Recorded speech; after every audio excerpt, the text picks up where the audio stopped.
Hello, and a very gentle welcome to the Serene Scroll. I am so glad you could join me tonight. Perhaps the day has been long, its edges filled with noise and haste. Allow this time and this space to be a soft place for your mind to rest. Here, there is nothing to do, nothing to solve, and nowhere else to be. Simply find a comfortable position and give yourself permission to let go, to drift on the sound of my voice as we journey together. And as we prepare to begin, if you find that these quiet stories bring you a sense of peace, or a gentle way to end your day, you might consider a soft tap of the like button or subscribing to our little corner of the cosmos. It helps these tales find others who might also need a quiet harbor. Now, let the world outside gently fade and let your breath slow, and our story begin. Before we travel to the distant tilted world of Uranus, we must first travel back in time, not to a specific year or a famous event, but to a feeling, a way of seeing the world that endured for millennia. Let us settle into the quiet mind of the ancient watcher, the shepherd, the sailor, the philosopher who would lie back on a cool night and gaze into the velvet darkness above. Imagine yourself there. The air is still carrying the faint scent of dry earth and distant wood smoke. Above you is a canopy of impossible depth, a jet-black canvas punctured by 1,000 tiny, brilliant lights. And for you, as for all who came before, this is not a scene of chaos. It is a place of profound and reassuring order. For the ancient mind, the universe was a home. It was like a vast, perfectly constructed room. You are at the center of this room. On its floor, the solid and unmoving earth. And arching high above you is the ceiling, a great crystalline sphere to which the stars are fixed. They are like tiny divine lamps nailed into place. Night after night you watch them.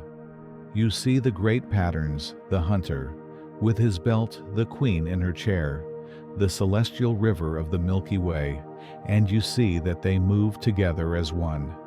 They wheel across the sky in a slow, majestic, and utterly predictable dance. They rise in the east, they set in the west. Their positions relative to one another never ever change. This celestial sphere is the ultimate boundary, the final wall of reality. It is beautiful, it is eternal, and it is known. This was a comforting thought. It meant the cosmos was finite, understandable, and complete. There were no terrifying unknown voids stretching on forever. There was simply this grand celestial room built by the gods or by nature with humanity at its very heart. This ceiling of antiquity was not a limitation. It was a promise of stability. It told you that your place in the universe was secure, that the world had rules, and that those rules were written in the sky for all to see. But within this perfect static room, there were exceptions. 7 of them. 7 special lights that refused to stay put. While the thousands of other stars were fixed to the ceiling, these 7 drifted. They wandered against the backdrop of the constellations, each with its own speed, its own path, its own personality. The Greeks called them planets, the wanderers. And they were not just points of light. They were beings, forces, gods. They were the moving parts in the great cosmic clockwork. First and most magnificent was the sun, the giver of life, the master of the day. Its journey was the measure of the year, its warmth, the engine of the world. Then came its nightly counterpart, the moon, pale, silvery, and ever-changing. It was the wanderer you could know most intimately, watching it wax from a slender crescent to a full luminous disk. and then wane back into darkness. Its rhythm was the rhythm of the tides, the rhythm of the month, a constant and gentle companion in the dark. And then there were the 5 others, the star-like wanderers. Closest to the sun's glare and hardest to see was Mercury, a fleeting, nervous spark of light visible only for a short while after sunset or before dawn. It never strayed far from the sun, like a swift messenger tethered to its king. Its quick, darting motion made it seem clever, elusive, a god of thresholds and quick thoughts. Brighter than any other star in the sky was Venus, a beacon of pure, unwavering silver light that could appear as the evening star heralding the coming of night, or as the morning star promising the dawn. Its beauty was so intense, so captivating, that it was seen as a goddess of love and splendor, a jewel set upon the twilight sky. To see Venus was to feel a sense of awe, to witness a perfection that seemed almost too bright for this world. Further out there was the fiery one Mars, a distinct ruddy ember glowing amongst the paler stars. Its color spoke of fire, of energy, of conflict, and its path was stranger than the others. It would move forward, then slow stop, and even travel backward for a time, a retrograde loop before continuing on its way. This defiant, unpredictable movement gave it a warlike character, a celestial soldier marching to its own inscrutable rhythm. Beyond Mars, reigning in the middle of the night sky, was the majestic Jupiter, a bright, steady, golden-white light. It moved with a slow, stately grace, taking 12 long years to circle the heavens. It was the king of the wanderers, regal and reliable. Its powerful, constant glow seemed to exude confidence and authority. Jupiter was a point of stability among the moving lights, a celestial anchor in the cosmic sea. And then there was the last one, the final wanderer. At the very edge of the known solar system, at the boundary of what the naked eye could perceive, moved Saturn. It was a dim, yellowish point of light, far fainter than Jupiter or Venus. Its movement was almost imperceptible. It took nearly 30 years to complete one journey through the constellations. It was the old man of the sky, the slow, deliberate guardian of the final frontier. To the ancient watchers, Saturn represented the edge. Beyond it lay nothing but the fixed stars, the great unmoving wall of the cosmos. These 7, Sun, Moon, Mercury, Venus, Mars, Jupiter and Saturn, were the complete cast of celestial actors. For thousands of years, this was the solar system. It was a family of 7, and the family was whole. Every story, every calendar, every system of astrology and astronomy was built upon this number and this order. The 7 days of the week are a direct echo of this ancient family of wanderers. The universe was a finished book with 7 main characters. There was no chapter 8. There was no reason to even look for one. The cosmic room was fully furnished, its layout perfectly understood. The slow, golden light of Saturn was the last lamp burning in the hallway. Past its distant orbit, the house was dark and still ending at the star-flecked walls of the firmament. This worldview bred a deep sense of belonging. It was a universe that made sense, a home that had been built to a human scale. The motions of the wanderers were complex, yes, but they were knowable. They could be charted, predicted. Their recurring cycles gave a rhythm to life on Earth: when to plant, when to harvest, when to celebrate, when to navigate the seas. The sky was a clock, a calendar, and a sacred map all in one. And humanity lived peacefully under its familiar, unchanging ceiling. The thought that there could be another wanderer, another planet hiding in the darkness beyond the slow crawl of Saturn, was not just unlikely. It was almost inconceivable.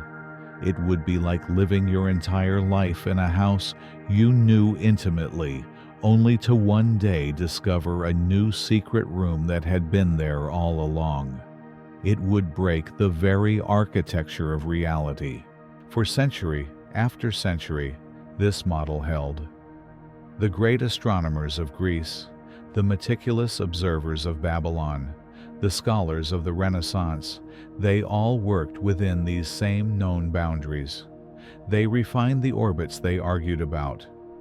The mechanics was the Earth or the Sun at the center, but no one questioned the number of residents.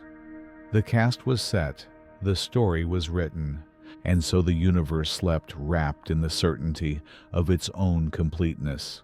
The seven wanderers continued their ancient sacred dance. Jupiter reigned with its steady light, and far, far away Saturn kept its lonely vigil at the edge of everything. The ceiling of antiquity was solid, comforting, and absolute. There was no reason to press against it, no reason to suspect it might have a door. But history, like the cosmos itself, is full of quiet surprises. The greatest changes often don't begin with a thunderous revolution, but with a single curious person looking just a little more closely than anyone had before. The discovery of a new world wouldn't come from a king or a high priest, nor from a tenured professor at a grand university. It would come from the patient, persistent eye of a musician, a builder of telescopes, who spent his nights not searching for new planets, but simply mapping the familiar stars with unprecedented care. He was polishing the wallpaper of the known universe when he noticed something no one else had ever seen: a tiny smudge of light that refused to stay put. He was about to unknowingly push open a door that had been sealed for all of human history, and in doing so, he would not just add another member to the solar system's family. He would double the size of the known universe overnight and shatter that comforting ceiling of antiquity forever.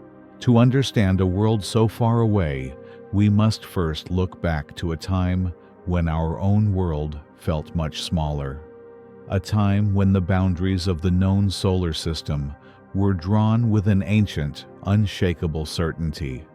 Since the dawn of recorded history, humanity had known of 7 wanderers in the sky: the Sun, the Moon, Mercury, Venus, Mars, Jupiter, and Saturn. They were the celestial court, a complete and perfect set. The heavens, it was thought, held no more secrets of this kind. Let us travel back to the year 1781. We find ourselves in the elegant, rain-washed city of Bath in England, a place of healing waters, Georgian architecture, and fashionable society. But we are not here for the city's grand balls or its famous royal crescent. Our destination is a modest house number 19 New King Street. And it is here, in the quiet of a back garden, that the cosmos is about to expand, not with a bang, but with a patient, methodical gaze. This house is home to a brother and sister, William and Caroline Herschel. They are not professional astronomers, not in the way we might think of them today. They are musicians by trade. William is an accomplished organist and composer, the director of Bath's orchestra. Caroline, his devoted sister, is a gifted soprano. Their days are filled with harmony, rhythm, and the precise mathematics of music. But when darkness falls over the cobblestone streets, their true passion awakens. For years, William has been consumed by a celestial fever. Dissatisfied with the telescopes available for purchase, he has taught himself the painstaking art of grinding and polishing mirrors. The cellar of their home is a chaotic workshop filled with strange tools ovens for casting metal and the fine dust of polishing powders. He works for 16 hours a day, at times, a driven artist crafting not instruments of sound, but instruments of light. Caroline is his steadfast assistant, reading to him from novels and philosophical texts as he works his hands too coated in pitch and grit to turn the pages himself. Together, they have built the finest telescopes in the world. And from their small garden, night after night, they turn these powerful eyes toward the heavens. They are not hunting for anything in particular. They are not seeking fame or fortune. They are driven by a pure and boundless curiosity. William has embarked on a colossal project to systematically survey the entire night sky, visible from his home, to map every star to see what there is to see. Now imagine the night of March the 13th. The air is cool and damp, carrying the faint scent of soil and early spring blossoms from the garden. The sounds of the city have faded to a distant murmur. Above the sky is a familiar tapestry of glittering points. William is at his favorite telescope, a 7-foot-long reflector with a mirror just over 6 inches in diameter. It is a beautiful instrument, its polished wooden tube and brass fittings gleaming softly in the stray light from the house. He is working his way through the constellation of Gemini the twins. His method is patient, almost meditative. He sweeps the telescope slowly across a patch of sky, calling out his observations to Caroline, who sits nearby at a small desk, a single candle illuminating her logbook. She records everything with meticulous care, her neat handwriting capturing the position, brightness, and character of each star. Star, faint. Another, double star, very close. His voice is a low, steady murmur in the quiet of the garden. It is a familiar rhythm, a duet they have performed countless times.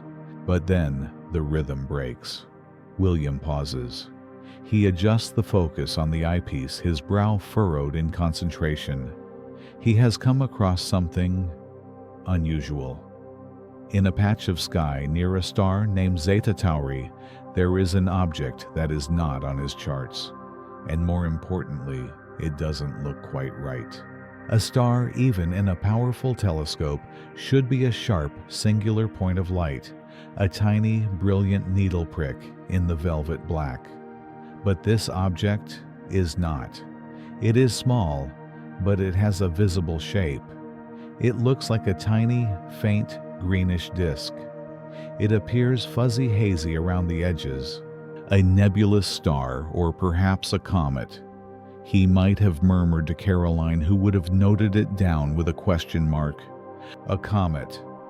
That was the most likely explanation. Comets were well-known celestial visitors, icy wanderers from the far reaches of the solar system that would swing past the sun and then disappear again for centuries. This object certainly fit the description, but William Herschel was nothing if not thorough. A single observation was not enough. He returned to the same patch of sky over the next several nights. And this is where the mystery deepened. The object was moving. A star would have remained fixed relative to its neighbors, but this strange fuzzy disk was slowly, deliberately drifting against the stellar background. This confirmed that it was not a star. It had to be something within our own solar system. He felt more certain now that he had found a new comet. Excited, but still cautious, he wrote a letter to the Royal Society in London, the most prestigious scientific body of the age. He described his observations of this curious comet, detailing its position and apparent movement. His discovery created a stir. Astronomers all across Europe turned their own telescopes toward Gemini to see this new object for themselves. Neville Maskelyne, the astronomer royal at the Greenwich Observatory, observed it and wrote back to Herschel politely suggesting that he had found a new planet, not a comet. It seemed to lack the characteristic tail or coma of a comet, and its movement was remarkably slow and uniform. The idea was almost unthinkable. A new planet. The solar system was a closed book, its chapter list written in antiquity. To suggest adding a new member was a revolutionary, almost heretical act. For months, the debate continued in letters and scientific journals. The key to solving the puzzle lay in the object's orbit. Astronomers began the difficult mathematical work of plotting its path. A comet typically has a long, highly elliptical or egg-shaped orbit swinging in close to the Sun and then flying far out again. A planet, on the other hand, should have a stable, nearly circular orbit. A brilliant Russian mathematician named Anders Lexell was among the first to calculate a preliminary orbit.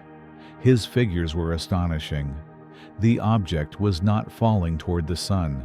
It was moving in a slow, majestic, nearly perfect circle, and it was doing so at a distance that was simply staggering. It was orbiting far beyond Saturn. The realization settled over the astronomical community like a slow, dawning sunrise. William Herschel, the musician from Bath, working from his back garden with a homemade telescope, had not just found a comet. He had found a new world. He had, in a single stroke, doubled the size of the known solar system. The cosmic boundary, which for all of human history had ended with Saturn, was suddenly shattered. Beyond that final ringed sentinel, there was more. An entirely new realm, vast and unknown. It was as if a sailor, believing he had reached the edge of the world, suddenly saw a new continent rising from the ocean mist. The universe had just become twice as large and immeasurably more mysterious. This discovery transformed William Herschel from an amateur enthusiast into a scientific celebrity. King George III, a keen supporter of the sciences, appointed him as his personal astronomer, granting him a royal pension.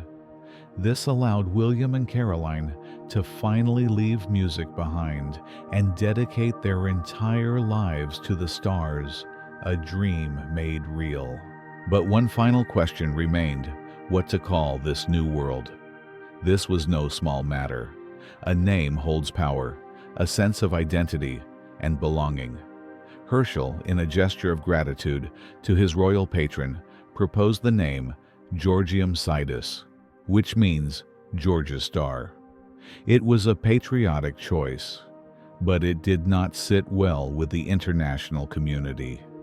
The planets had always been named for the gods of Roman and Greek mythology. To name one after a living English king felt temporary political. French astronomers suggested the name Herschel in honor of its discoverer, but finally a German astronomer, Johann Bode, proposed the name that would stick. He argued for mythological consistency. The father of Saturn was Caelus in Roman myth, and in Greek he was Uranus. So beyond Saturn should lie Uranus. The name representing the primordial Greek god of the sky felt right. It was ancient, mythic, and vast, a fitting title for a world that had so profoundly expanded our own sense of the heavens. And so, a faint, fuzzy disk of light, first mistaken for a comet in an English garden, was woven into the fabric of our cosmic family. Its discovery was not a flash of sudden genius, but a testament to the quiet virtues of patience, curiosity, and meticulous observation.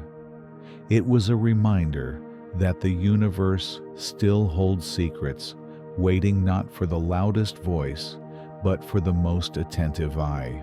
The discovery of Uranus was a profound moment, a redrawing of our map of the possible. A point of light in a telescope became a world in the human mind.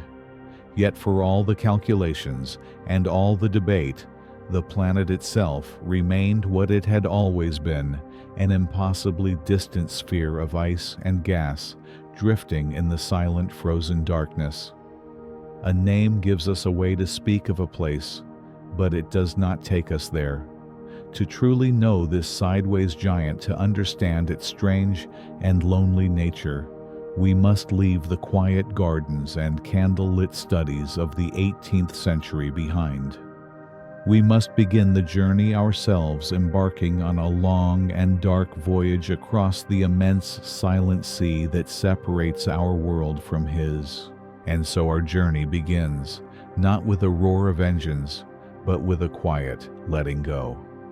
Imagine yourself in a vessel built not of metal and wire, but of pure curiosity, a ship of thought capable of traversing the long, dark road of the solar system. We rise from the familiar, leaving behind the weight of atmosphere, the scent of rain and soil, the chorus of life.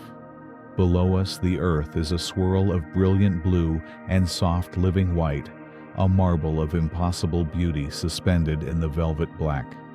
This is our anchor, our origin point, the only home our kind has ever known, and we are leaving it behind. Slowly, deliberately, we pull away. The blue marble shrinks its continents, resolving into patterns, then into mere suggestions of land, then fading entirely. The moon. Our silent, pockmarked companion arcs past us like a friendly wave goodbye. For a time, the earth remains the brightest jewel in our sky, a beacon of such intense vitality that it's hard to look away.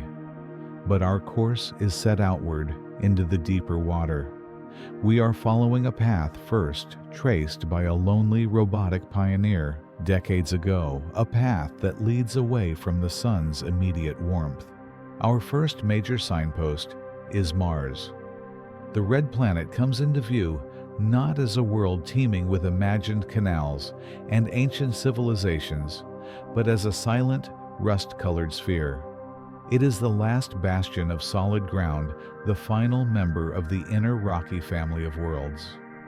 From our vantage point, we see its polar ice caps gleam like tiny diamonds, and the vast chasm of Valles Marineris as a faint, dark scar on its ochre skin. It feels like the final outpost on the edge of a great frontier.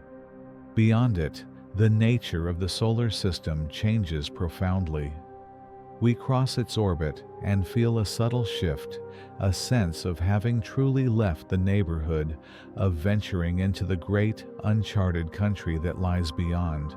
Now, we enter a region spoken of in myth and science fiction, the asteroid belt. But the reality is far stranger and more sparse than any cinematic depiction. It is not a crowded demolition derby of tumbling rocks. Instead, it is a realm of profound emptiness, a ghostly river of primordial material flowing between the orbits of Mars and Jupiter. The space between any two asteroids is immense, often millions of kilometers. To travel through it is not to dodge a celestial barrage, but to drift through a silent, invisible graveyard of a planet that never was. Occasionally, a solitary shard of stone and ice, perhaps the size of a mountain, or a small city will glide past in the distance, tumbling slowly through an eternity of cold. These are the leftovers of creation, the frozen, unformed memories of the solar system's birth. Crossing this belt is a quiet, contemplative passage, a transition from the sun's inner court to the dominion of the giants, and then we feel its presence long before we see it clearly. A subtle, inexorable pull on our trajectory. It is the king of this outer realm, Jupiter, We are not visiting this colossal world, merely passing it by at a safe and respectful distance. But even from here, its scale is difficult to comprehend. It is a world of gas and storm, a failed star, whose immense gravity governs this entire region of space. We see its famous Great Red Spot, a hurricane larger than our entire home planet, swirling in a silent, centuries-long dance. Its faint, dusty rings are invisible from this distance, but its family of moons appears as a collection of tiny, bright points of light, a miniature solar system orbiting a gas giant sun. There is a sense of ancient, powerful royalty here. Jupiter is a guardian at the gate, and as we move past it, the solar system feels larger, older, and more majestic than ever. Further out, we glide toward the next great landmark of our voyage. It appears as a pale yellow star at first, but slowly it resolves into a shape of impossible elegance: Saturn.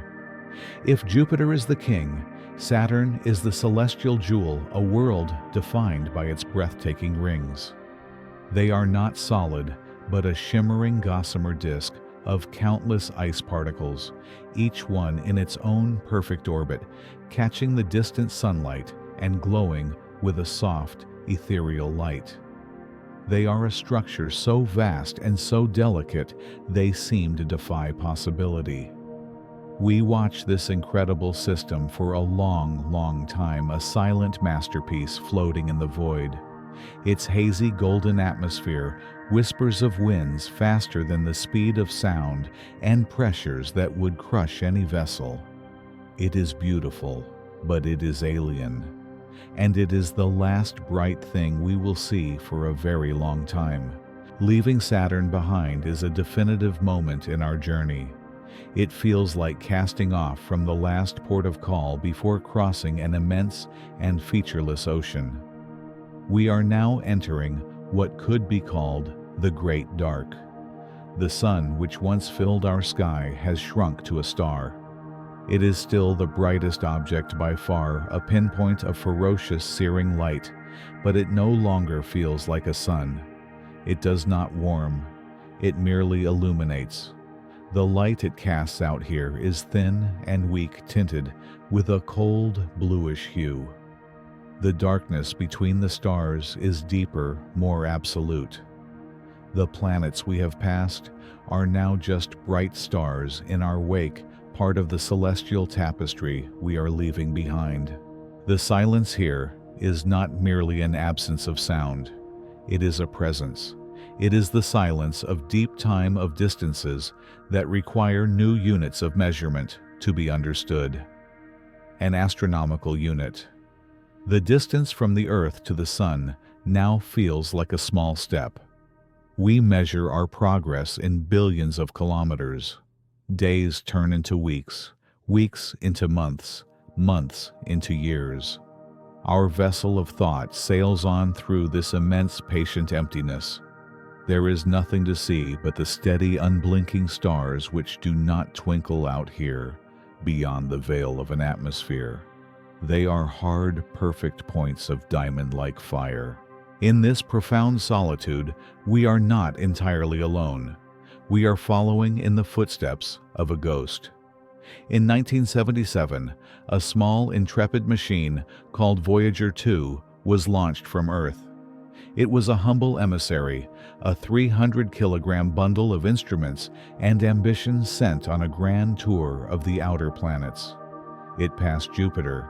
It flew by Saturn. And then it turned its cameras and sensors toward the Great Dark, aiming for a target no human-made object had ever visited.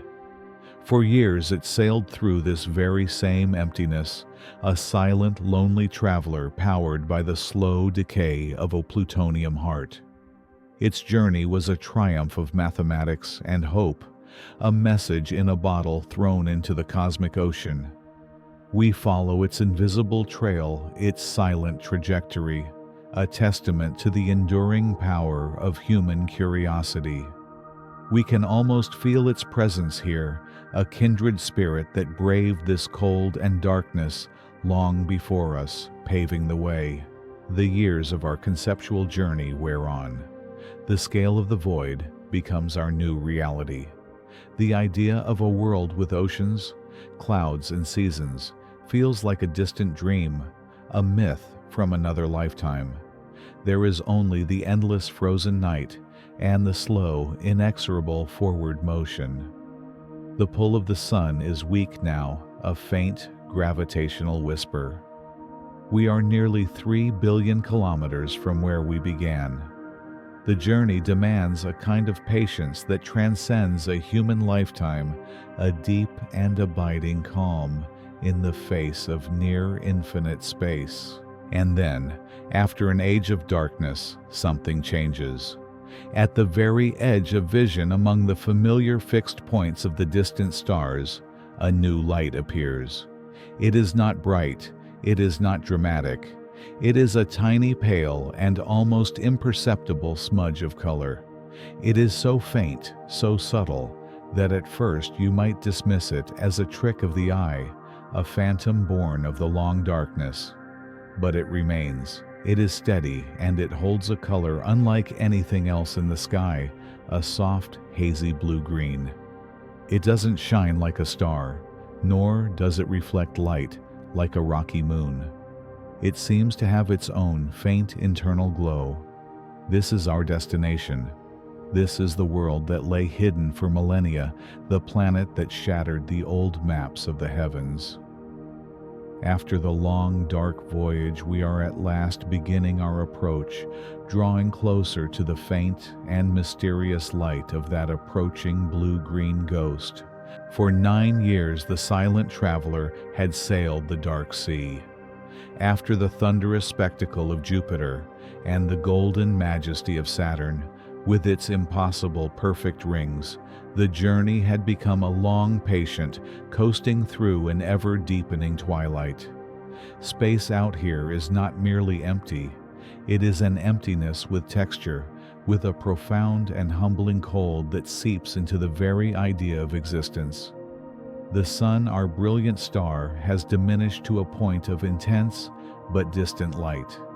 It is no longer a warming presence, but a brilliant diamond pinned to an infinite black velvet cloth.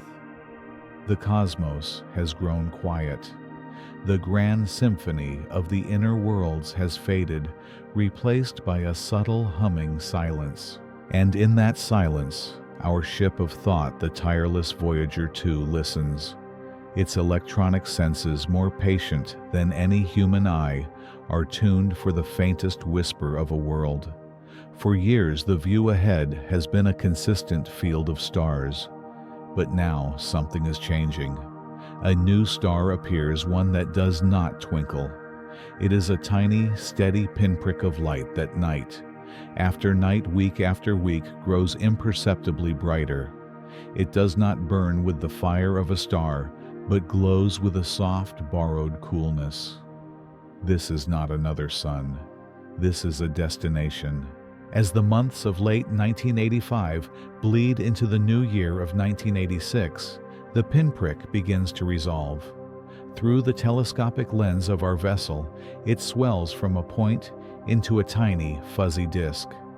The journey's great distance begins to collapse.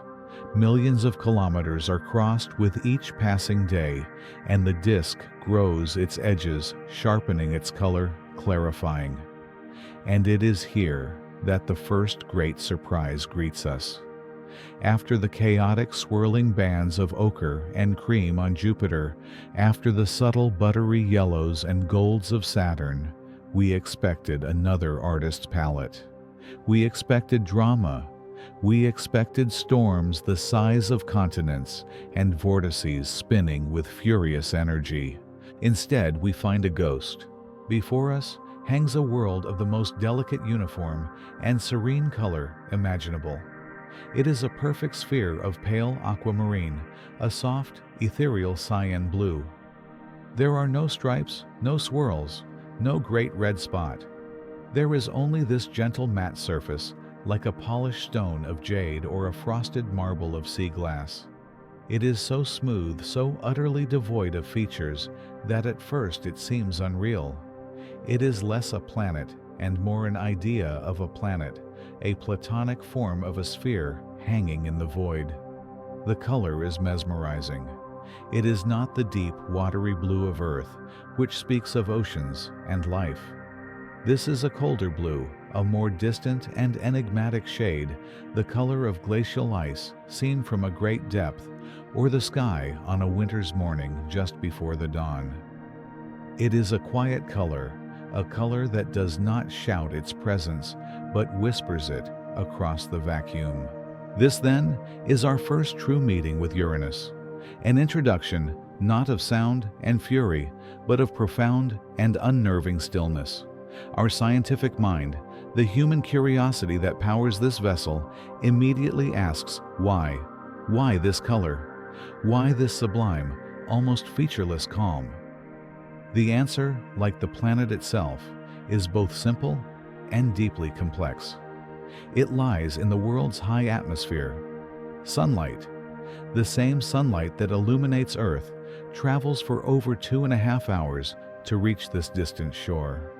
It arrives as a full spectrum of color, a rainbow of light, carrying reds, oranges, yellows, greens, and blues. But the atmosphere of Uranus is a thick, frigid blanket of hydrogen, helium, and crucially, methane gas.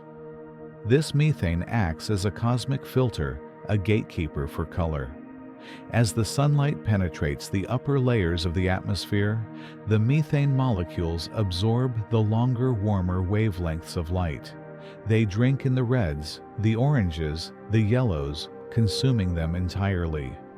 What is left, what is not absorbed, is scattered back out into space for our camera to see. And that remainder is the cool end of the spectrum, the greens, the blues, the cyans. So the color of Uranus is not a color it is, but rather the color it rejects. We are seeing the ghost of sunlight, the light that has been filtered through a deep chemical sea, its warmth stripped away, leaving only this cool, placid hue. It is the planet's breath made visible. As Voyager draws closer, the blue-green sphere fills our view. We are now skimming the outer edges of its system. The planet no longer looks like a small marble. It is a world immense and overwhelming. Our instruments strain to find any detail on its surface, some wrinkle or blemish to give it character. And for a long time they find almost nothing. The planet seems to be veiled in a thick, uniform haze. It is a world without a face. This profound placidity is perhaps the most alien thing we have yet encountered. Jupiter and Saturn are active, dynamic, and visibly powerful. They wear their turbulent natures on their sleeves. Uranus, however, feels asleep. Or perhaps more accurately, it feels meditative. Its quietness is not emptiness. It is a different kind of presence. A deep, introspective calm that challenges our expectation of what a giant planet should be. Is this peace, or is it a sign of a deeper hidden turmoil buried so far beneath the hazy tops of its clouds that we cannot perceive it? We feel a sense of humility here, a feeling of being a visitor in a place that is utterly indifferent to our arrival. This world was not made for us. Its beauty is not for an audience. It simply is. The cold is unimaginable, hundreds of degrees below zero. The pressure deep within its atmosphere would crush any vessel we could build. The light is faint, the silence absolute.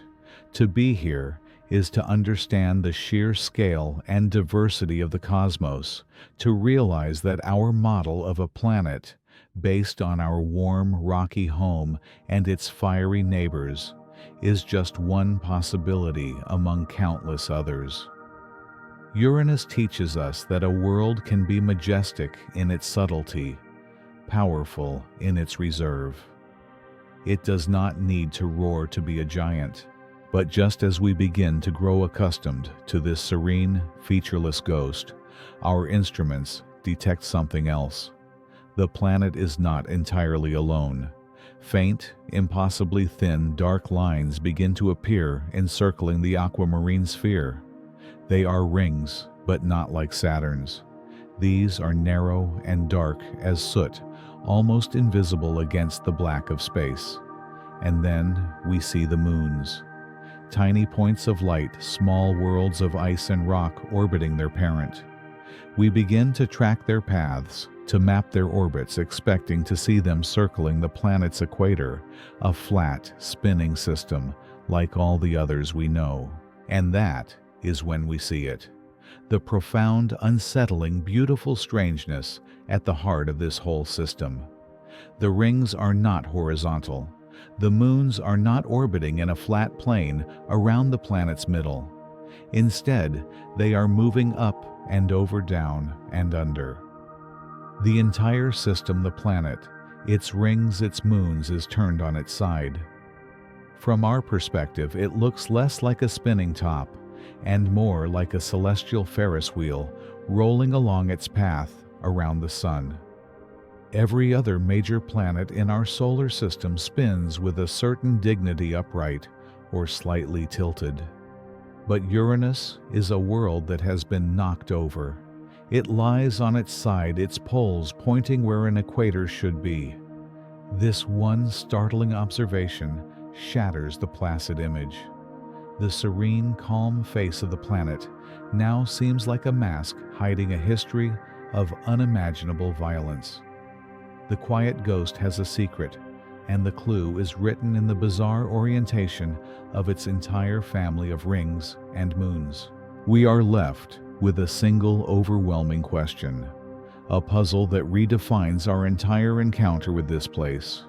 What could have happened to this world to leave it so profoundly, so beautifully askew? For 9 years, the silent traveler had sailed the dark sea.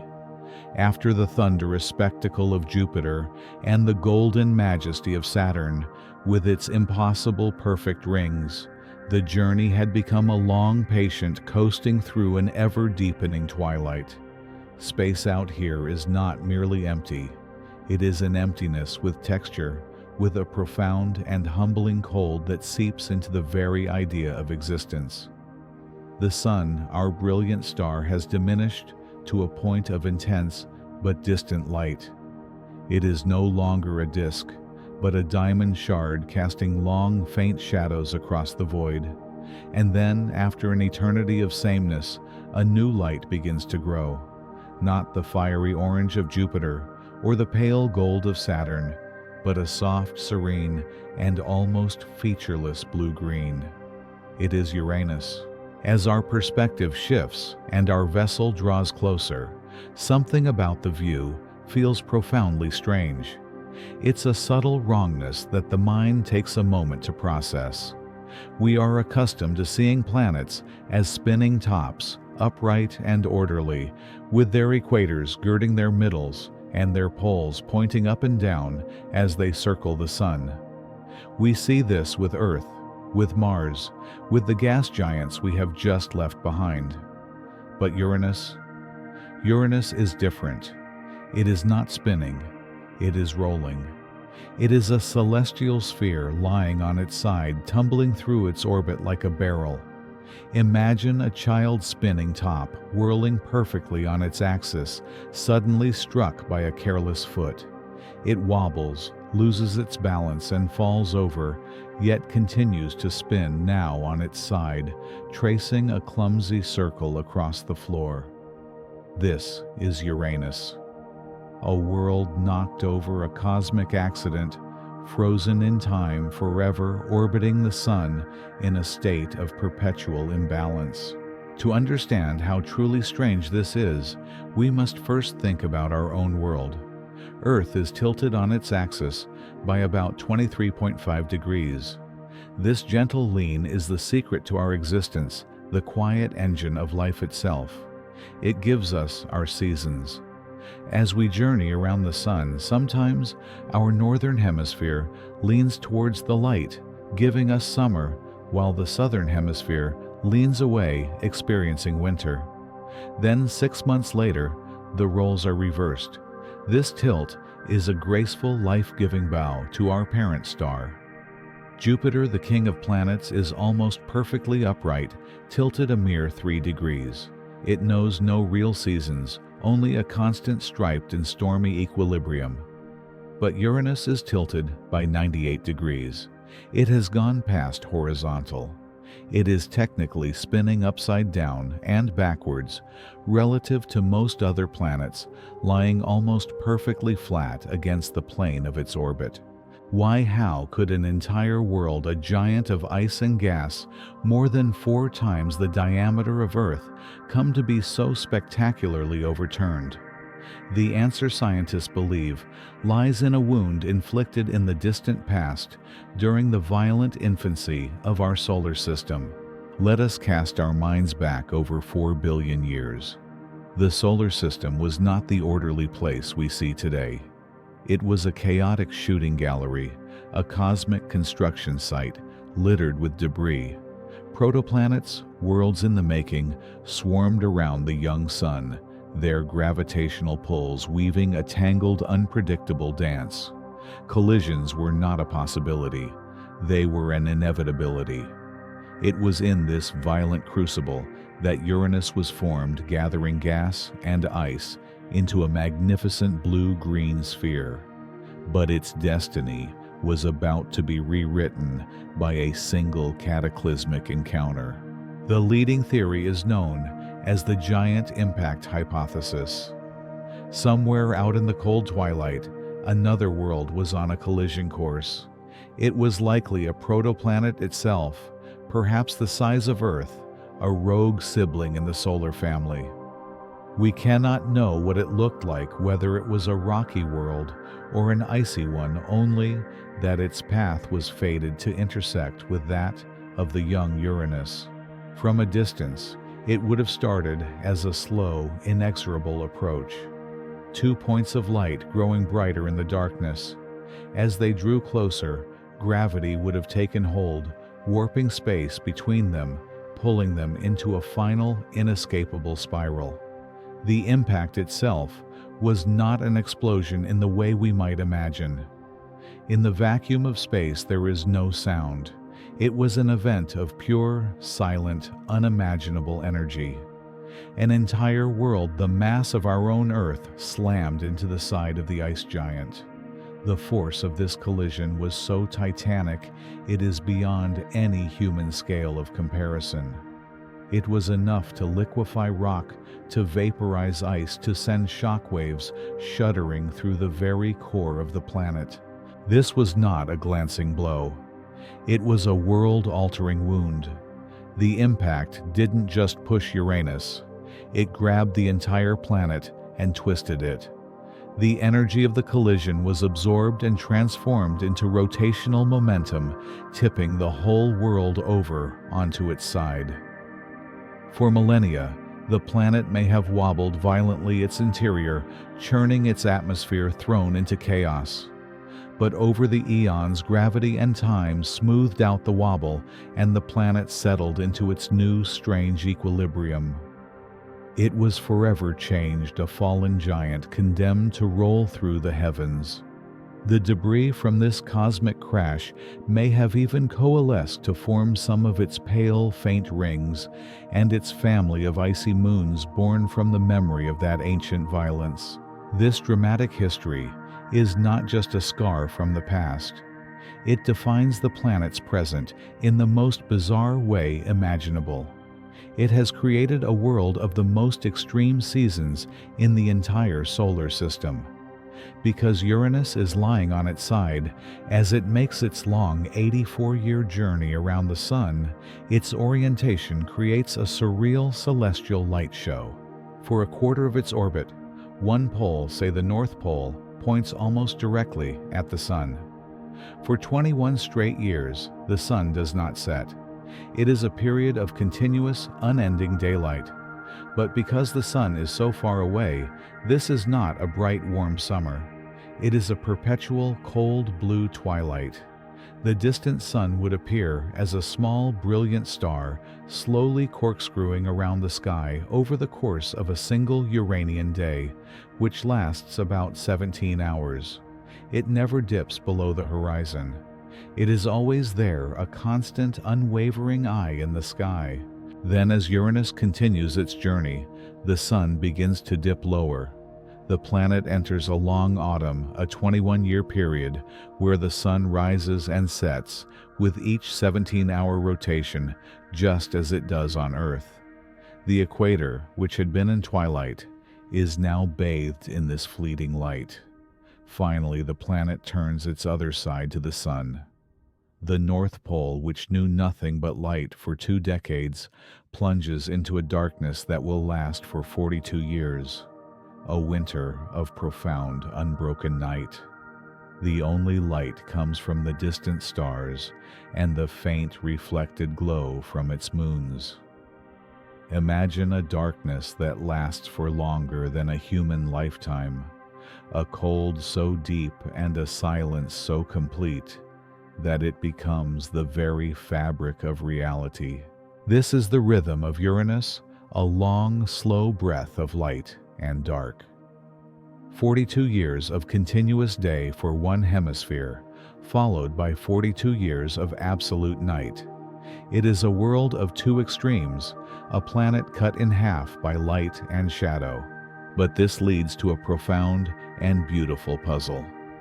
Logic would suggest that the pole bathed in sunlight for 42 years should heat up significantly, becoming the warmest part of the planet. The pole plunged in darkness should become fantastically cold. And yet, when our probes like Voyager 2 measured the temperature of Uranus's cloud tops, they found something astonishing. The pole facing the sun was no warmer than the pole shrouded in darkness.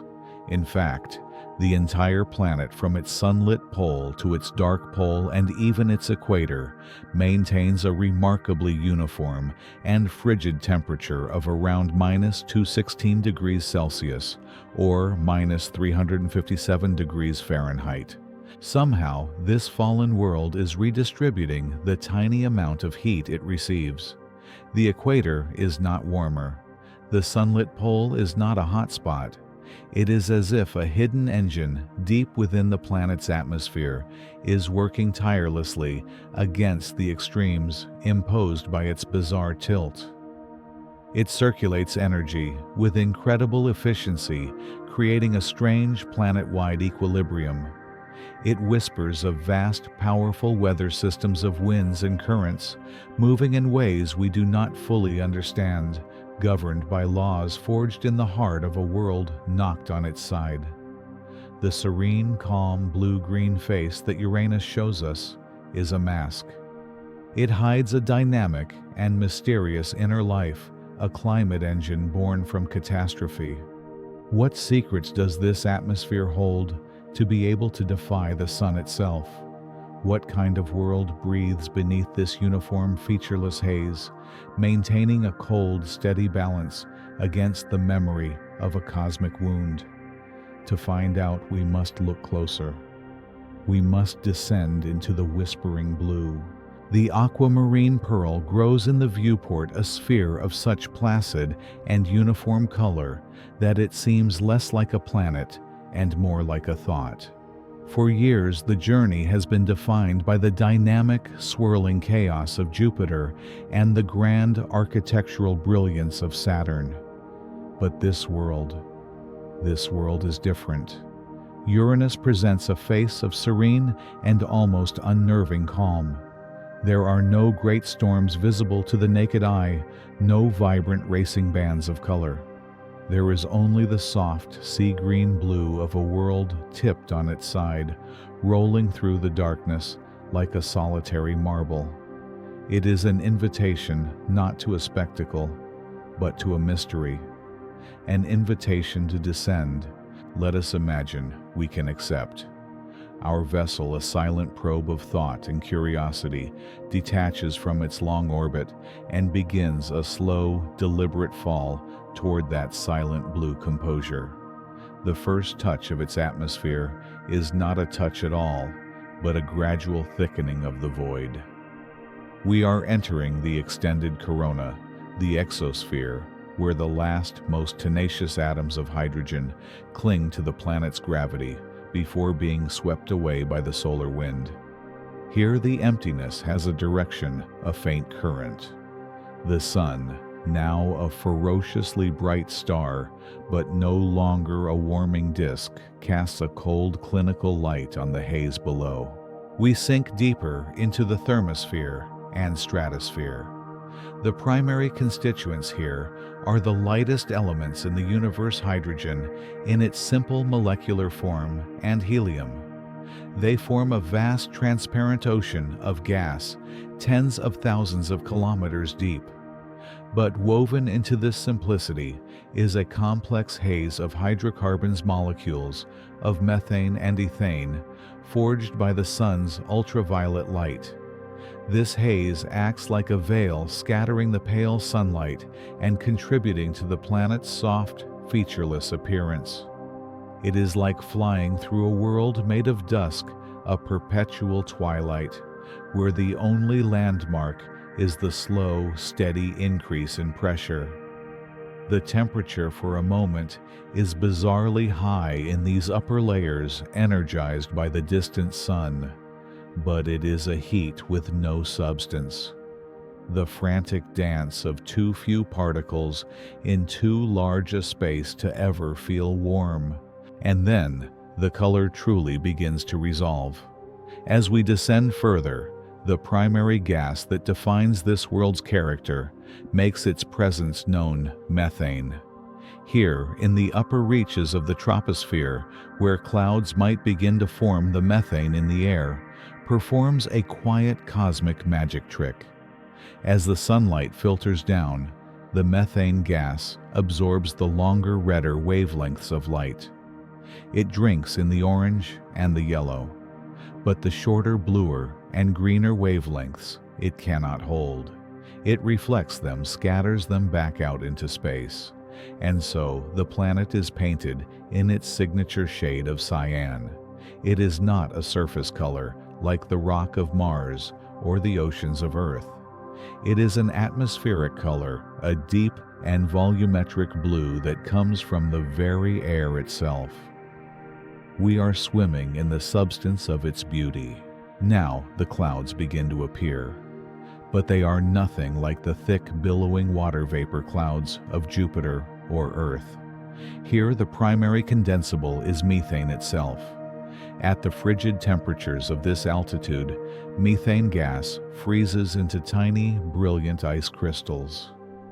The first cloud decks we encounter are thin, almost ethereal wisps of frozen methane, like cirrus clouds, stretched to impossible dimensions, catch in the faint sunlight like fields of scattered diamond dust. They are subtle, so subtle that for decades from Earth, Uranus appeared as a perfect, unblemished sphere. It took the close approach of a machine Voyager 2 to see the faint stripes and delicate cloud features, hints of a dynamic system hiding beneath the serene facade.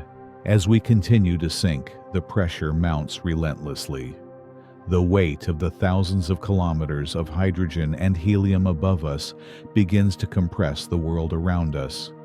And with that pressure comes a staggering, unbelievable cold. We are now approaching a very special boundary in the Uranian atmosphere, a layer known as the tropopause. And it is here that this planet holds its most extreme record. This is officially the coldest place in our solar system. The temperature plunges to 49 Kelvin, which is minus 224 degrees Celsius, or minus 371 degrees Fahrenheit. Let us pause here in this realm of absolute cold. This is a temperature so profound that it challenges our very understanding of what it means to be cold. It is a cold where nitrogen and oxygen would be solid blocks of ice. It is a cold where the random chaotic dance of atoms that we call heat is slowed to a near-perfect standstill. The very essence of matter becomes quiet, settled still. The methane clouds here are no longer wispy veils, but thicker, denser banks of ice. Below them, astronomers theorize lie even deeper clouds of hydrogen sulfide ice, and deeper still perhaps clouds of ammonia and water ice, layered like a planetary geology of frost. But it is this boundary layer so far from the Sun that forms a formidable barrier trapping the planet's internal heat below, and ensuring its upper atmosphere remains the coldest of all the giants. And yet, it is not a dead place. Even in this profound, paralyzing cold, the air is moving. In fact, it is moving with a terrifying velocity. The faint clouds we see are being sheared and sculpted by winds that can reach 900 kilometers per hour, over 560 miles per hour. This is the great paradox of Uranus.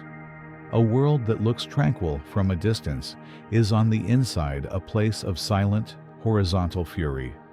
Because the atmosphere is so thick and dense, these winds would not roar or howl. There would be no sound as we know it. It would be a force, a relentless pressure, the entire atmosphere moving as a single, massive entity. It is a whisper that carries the power of a hurricane, a silent scream that circles the planet for eternity. The winds flow in bands parallel to the equator, but because Uranus is tilted on its side, its equator runs nearly perpendicular to its orbit. This means that for decades at a time, one pole faces the sun, while the other is plunged into a winter of absolute darkness, driving a bizarre sideways weather system unlike any other. We push deeper, still past the layers of ice clouds, into the crushing abyss. The pressure is now immense, hundreds, then thousands of times that of Earth's surface. The distinction between gas and liquid begins to blur. The hydrogen and helium are compressed into a supercritical fluid, a strange state of matter that flows like a liquid but fills space like a gas. Light can no longer penetrate this far. We are in absolute darkness, a blackness defined not by empty space, but by the thick, heavy body of the planet itself.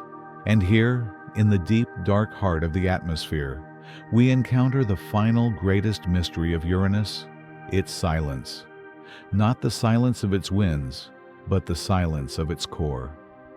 All the other gas giants, Jupiter, Saturn, Neptune, radiate significantly more heat than they receive from the distant sun. They have hot, active cores, remnants of their formation, that churn their atmospheres and drive colossal storm systems. But Uranus is different. It radiates almost no excess heat. Its internal engine is mysteriously quiet, barely warmer than the energy it receives from sunlight.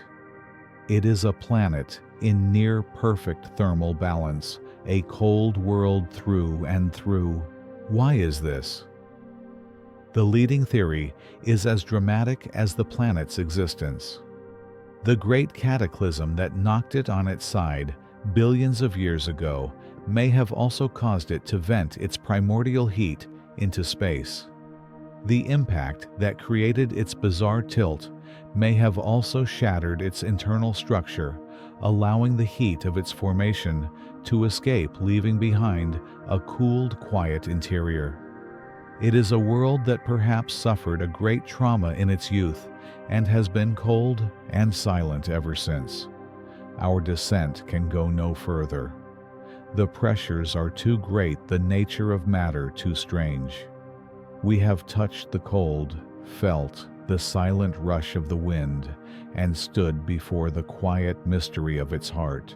As our imaginary vessel ascends, rising back through the layers of crystalline haze and into the thin upper atmosphere, the planet once more becomes that perfect, placid sphere of aquamarine.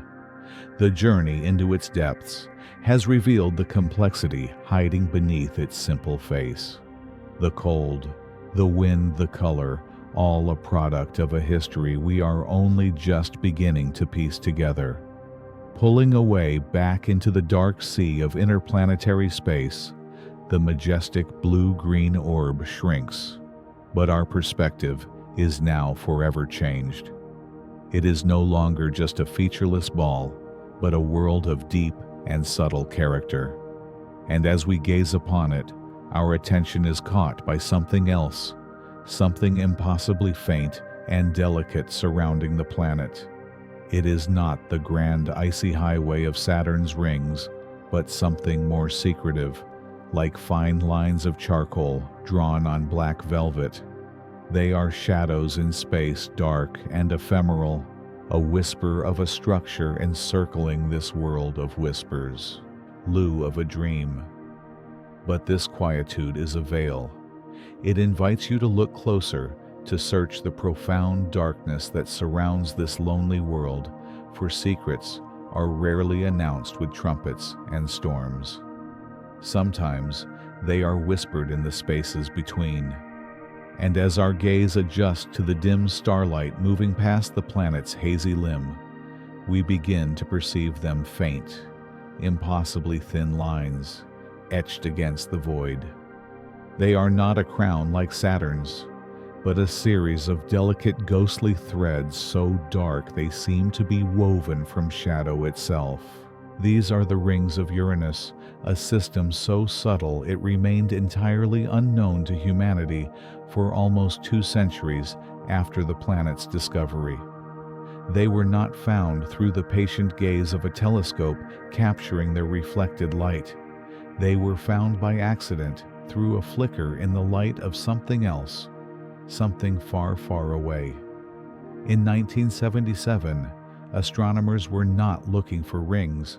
They were using a distant star as a backlight, hoping to study the atmosphere of Uranus as the planet passed in front of it, an event known as a stellar occultation.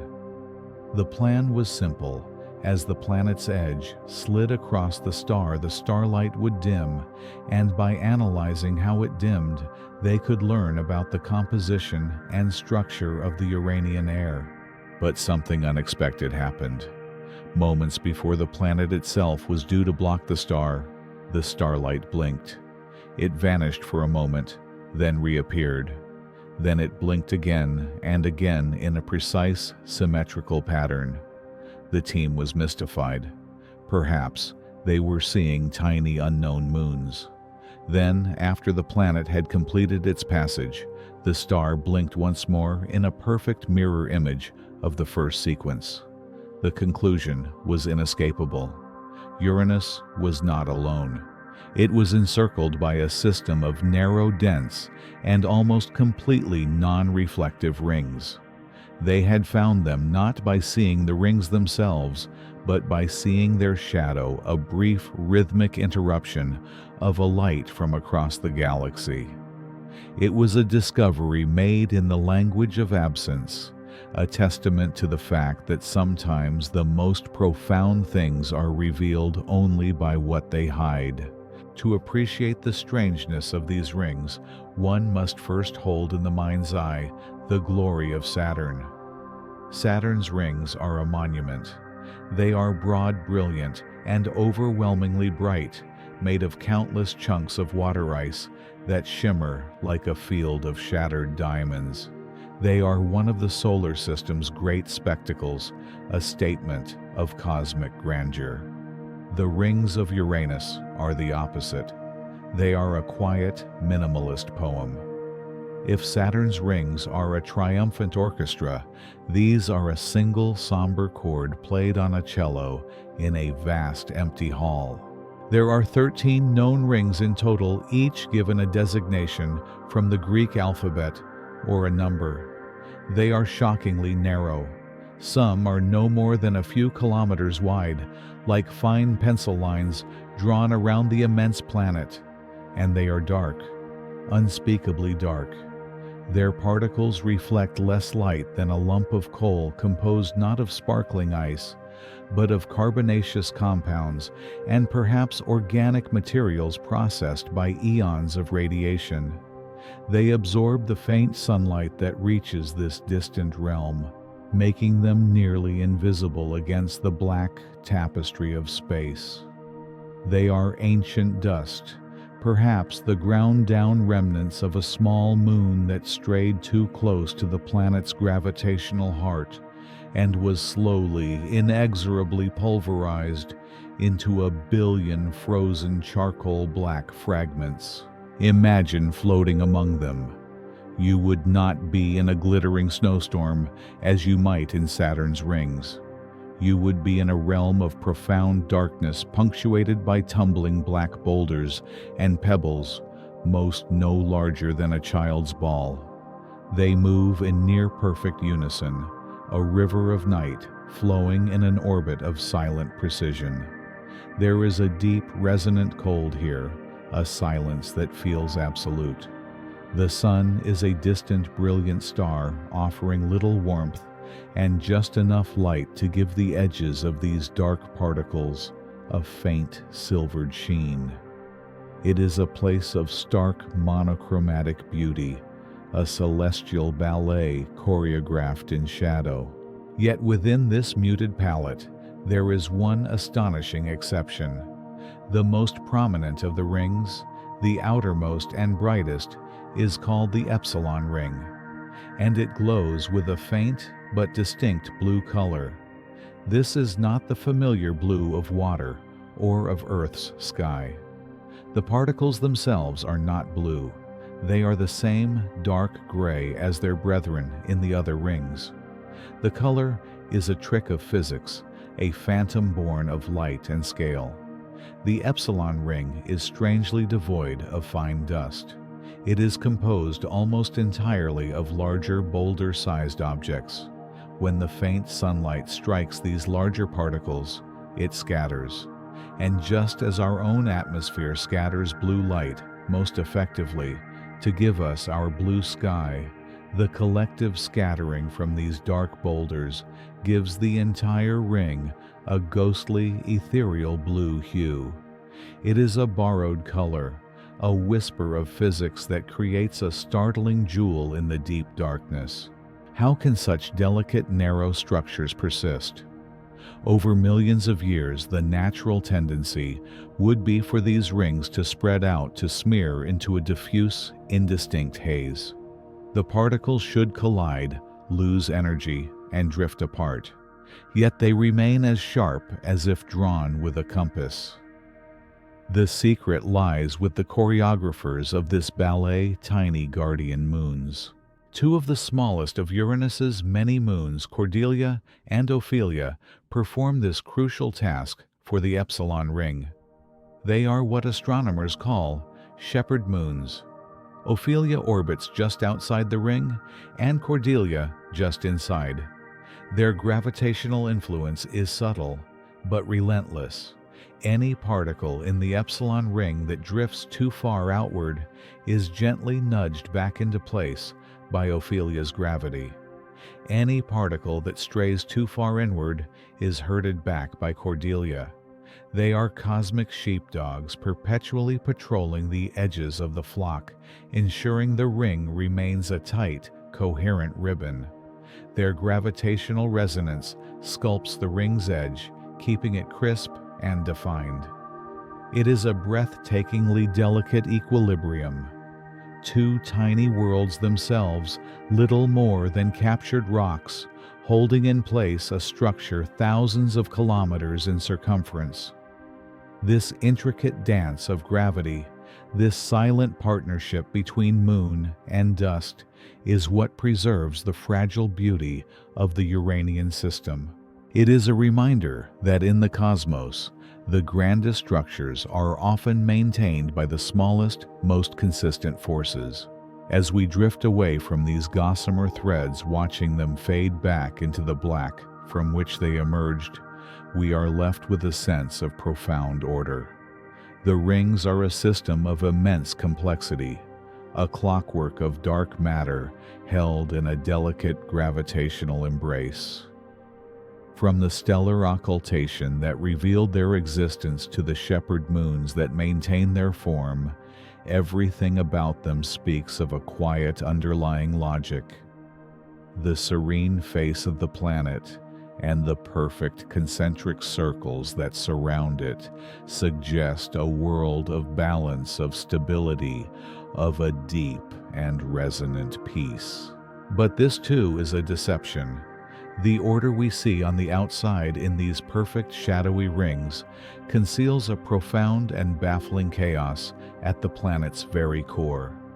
The serene, placid mask of Uranus hides a heart that is tilted erratic and fundamentally strange. For as we turn our attention from the gravitational fields that sculpt the rings to the magnetic fields that emanate from the planet's interior, we find that the elegant symmetry of the outer system completely breaks down. We discover a force that is not centered, not aligned, and not at all what it should be, a secret that points to a turbulent, lopsided world churning deep beneath the calm, aquamarine clouds. Just as our eyes adjust to the delicate architecture of those dark, slender rings, a new awareness dawns. We have been so focused on what we can see, the pale blue sphere, the ethereal bands of dust and ice, that we have forgotten a fundamental truth of the cosmos. The most powerful forces are often invisible. Around this quiet giant, there is a field, a presence, an unseen architecture of immense scale and baffling complexity.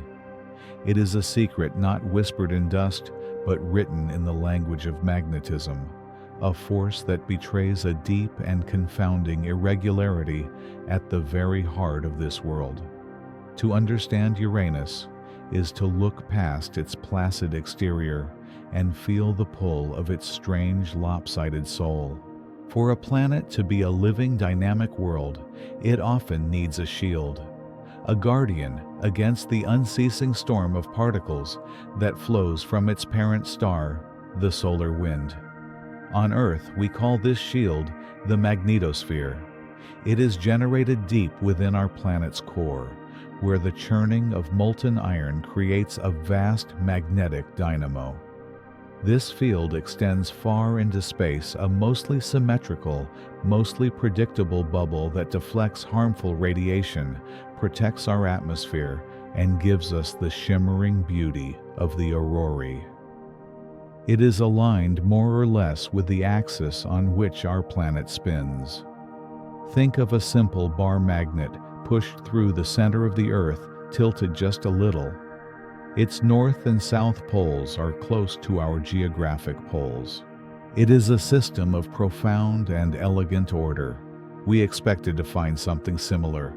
At Uranus, perhaps, scaled up, perhaps a little different due to its icy composition. But what the Voyager 2 spacecraft found as it flew past in 1986 was not elegant order. It was elegant, beautiful chaos. Uranus does have a magnetic field, but it is unlike any other in our solar system. It is a heart askew. First, there is the tilt. Our planet's magnetic axis is tilted about 11 degrees from its rotational axis. Jupiter's is about 10 degrees. But Uranus's magnetic field is tilted by an astonishing 59 degrees. Imagine holding a spinning top, and then imagine its internal magnetic compass pointing not toward its spinning tip, but somewhere down its side aimed more toward its equator than its pole. This is the first clue that the engine driving this field is fundamentally different from our own. As Uranus rotates on its side every 17 hours, this hugely tilted magnetic field is swept around with it tumbling through space like a broken gyroscope. But the mystery deepens, for the field is not only tilted, it is also profoundly off-center. The source of the magnetic dynamo is not located in the planet's geometric core. Instead, it is displaced by nearly a third of the planet's radius, some 8,000 kilometers away from the center. It is as if the engine of this world's magnetic life was pushed far to one side, nestled deep within its southern hemisphere. Picture the consequences of this. The field is lopsided. On one side of the planet, the magnetic shield is pressed close to the cloud tops, offering thin protection. On the other, it billows far out into space, a great distorted bubble. The strength of the field at the surface is wildly uneven. In some regions of the southern hemisphere, it is as weak as Earth's, while in a corresponding region in the northern hemisphere, it is nearly 10 times stronger. It is a planet with an invisible imbalance, a fundamental asymmetry that governs its interaction with the cosmos. And what an interaction it is! As Uranus rolls along its orbit, its sideways rotation combined with this tilted offset field creates a magnetosphere of mind-bending complexity. The planet's magnetic tail, the long trailing part of the field that is stretched out by the solar wind, does not flow behind it in a steady stream. Instead, as the planet rotates, the tail is twisted into a magnificent long corkscrew. It flaps and writhes, opening and closing in a chaotic rhythm. For a moment, the planet's magnetic pole points directly at the Sun, and then hours later, it points at a right angle to it. The magnetosphere effectively opens and closes to the solar wind, with every rotation a blinking breathing shield that allows particles to pour in and then be violently ejected. The aurorae on Uranus driven by this process are not confined to neat rings around the poles. They are fleeting complex and can erupt in unexpected places, flashing briefly in the dim twilight of the planet's upper atmosphere. It is a constant frenetic dance between the planet and the Sun, choreographed by an internal rhythm that defies all our familiar expectations. So the question becomes, why is this world so magnetically strange? A neat dynamo generated in a solid spinning core cannot produce a field like this. The answer, scientists now believe, lies in the very nature of what an ice giant is. Uranus is not a world of solid rock and metal all the way down. Beneath its thick hydrogen and helium atmosphere lies a vast and truly alien ocean. It's not an ocean of liquid water as we know it, but a deep, dense, hot mantle of water methane and ammonia compressed under such extreme pressure that it behaves like a fluid, a kind of electrically charged slush. It is here in this swirling convective layer, not in the small rocky core at the very center, that the dynamo is born. This thin shell dynamo model helps explain both of the field's bizarre properties. Because the generating region is a fluid layer far above the core, it is not forced to align with the planet's center. Convective motions within this slushy ocean can easily create a field that is offset. And because this layer is turbulent and roiling, the field it generates can be tilted at an extreme angle, a byproduct of the chaotic flows within. The heart of Uranus is not a solid anchor, but a churning, salty sea, and its pulse is the strange magnetic field we observe. This discovery reshaped our understanding of planets. It tells us that magnetic fields, those vital shields for life, can be born in more ways than one. A world doesn't need a molten iron core like Earth's to protect itself. It can do so with a super-pressurized icy mantle. The ice giants Uranus and Neptune, which shares a similarly strange magnetic field, represent a different path to planetary dynamism.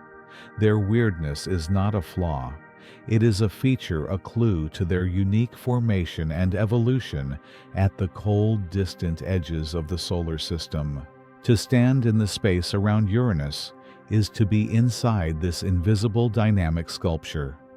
You would feel the field strength rise and fall dramatically as you orbit. You would see the solar wind particles trapped and funneled in twisting, unpredictable paths. It is an environment that is both beautiful and unstable, a realm governed by a force that is both powerful and seemingly erratic. And it is in this strange flickering domain that the children of Uranus have made their home. For this planet is not alone. It is the gravitational anchor of a family of its own.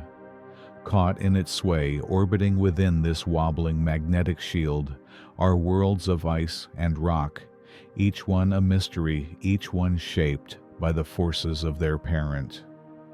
Having glimpsed the secret of the planet's off-kilter heart, our journey now takes us outward into the space it commands.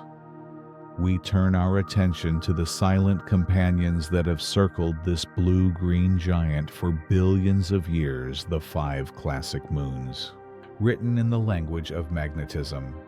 And as this invisible dominion reveals its shape, our perspective shifts once more. We begin to see Uranus not as a solitary world, but as a gravitational anchor, the quiet center of a complex and beautiful system. The rings were just the beginning, the delicate filigree on the opening pages of a much larger story. Now scattered like distant pearls against the velvet black are the next characters in this silent drama, the moons. There are many 27 that we know of, but 5 in particular hold a special place in the history of our exploration. They were the first to be seen, the first to be named, the first to resolve from faint pinpricks of light into worlds of their own. These are the classical moons, Miranda, Ariel, Umbriel, Titania, and Oberon. To approach them is like opening a family album, each page revealing a portrait of a sibling shaped by the same heritage, yet weathered by time into a unique and startling individual. Unlike the other moons of our solar system, which draw their names from the grand pantheons of Greek and Roman myth, the moons of Uranus answer to a different tradition, one of poetry and magic. They are named for the spirits and sprites, the kings and queens of Shakespearean plays, and the verse of Alexander Pope. It is a wonderfully human touch, a testament to our need to map our own stories onto the heavens. In the cold, silent vacuum of space, we have placed the fairy king Oberon and his queen Titania from A Midsummer Night's Dream. We have summoned the bright spirit Ariel from The Tempest, and the dusky gnome Umbriel from The Rape of the Lock. And for the innermost, the most bewildering of them all, we have named her for the brave and honest daughter in The Tempest, Miranda. It is as if in the face of this pale and distant kingdom, astronomers felt that only the language of enchantment could suffice. Let us turn the first page of this cosmic album. Furthest from the planet, orbiting at a distance of over 500,000 kilometers, is Oberon. He is the old sentinel of the system, a world whose face is a testament to the long and violent history of the outer solar system. Oberon is dark, one of the least reflective large bodies we know of, absorbing all but a fraction of the faint sunlight that reaches it. Its surface is a chronicle of impacts, a dense tapestry of craters, overlapping craters telling a story of billions of years of patient endurance. It is a world that has seen everything and has changed very little. There is a deep stillness here. But look closer at the floors of its largest craters, and you see something unexpected. A dark reddish material, perhaps ancient carbon-rich slush that welled up from below after a particularly violent impact. Even on this most ancient and quiet of worlds, there are whispers of a hidden interior, a subtle hint that its story is more than just a history of bombardment. We move inward, turning the page to find its queen Titania. She is the largest of Uranus's moons, a world of grander scale and a more dynamic past. Like Oberon, her surface is heavily cratered, But something else is etched upon her face. Great canyons and fault lines, some stretching for over 1,000 miles, crisscross her icy crust. It is as if the entire world at some point in its distant past stretched and cracked under immense internal pressure. Titania's story is not just one of external assault, but of internal turmoil. Imagine a sphere of porcelain frozen and brittle that was once shaken from within. The resulting network of fractures is her legacy. While Oberon seems to have passively accepted its fate, Titania fought back. She is a queen whose serene face is scarred by old struggles, a world that bears the memory of its own powerful geology. The next portrait is the most enigmatic of the siblings. This is Umbriel, the dusky sprite. Its name, derived from the Latin word for shadow, is profoundly fitting. Umbriel is the darkest of the 5 major moons, a sphere of uniform, deep gray, like a piece of charcoal adrift in space. Its surface is ancient and heavily cratered, much like Oberon's, but it lacks the great canyons of Titania or the bright rays of younger craters seen elsewhere. It is a world that seems to have deliberately turned its face from the light, hiding its history beneath a dark, unvarying blanket. It presents us with a profound mystery.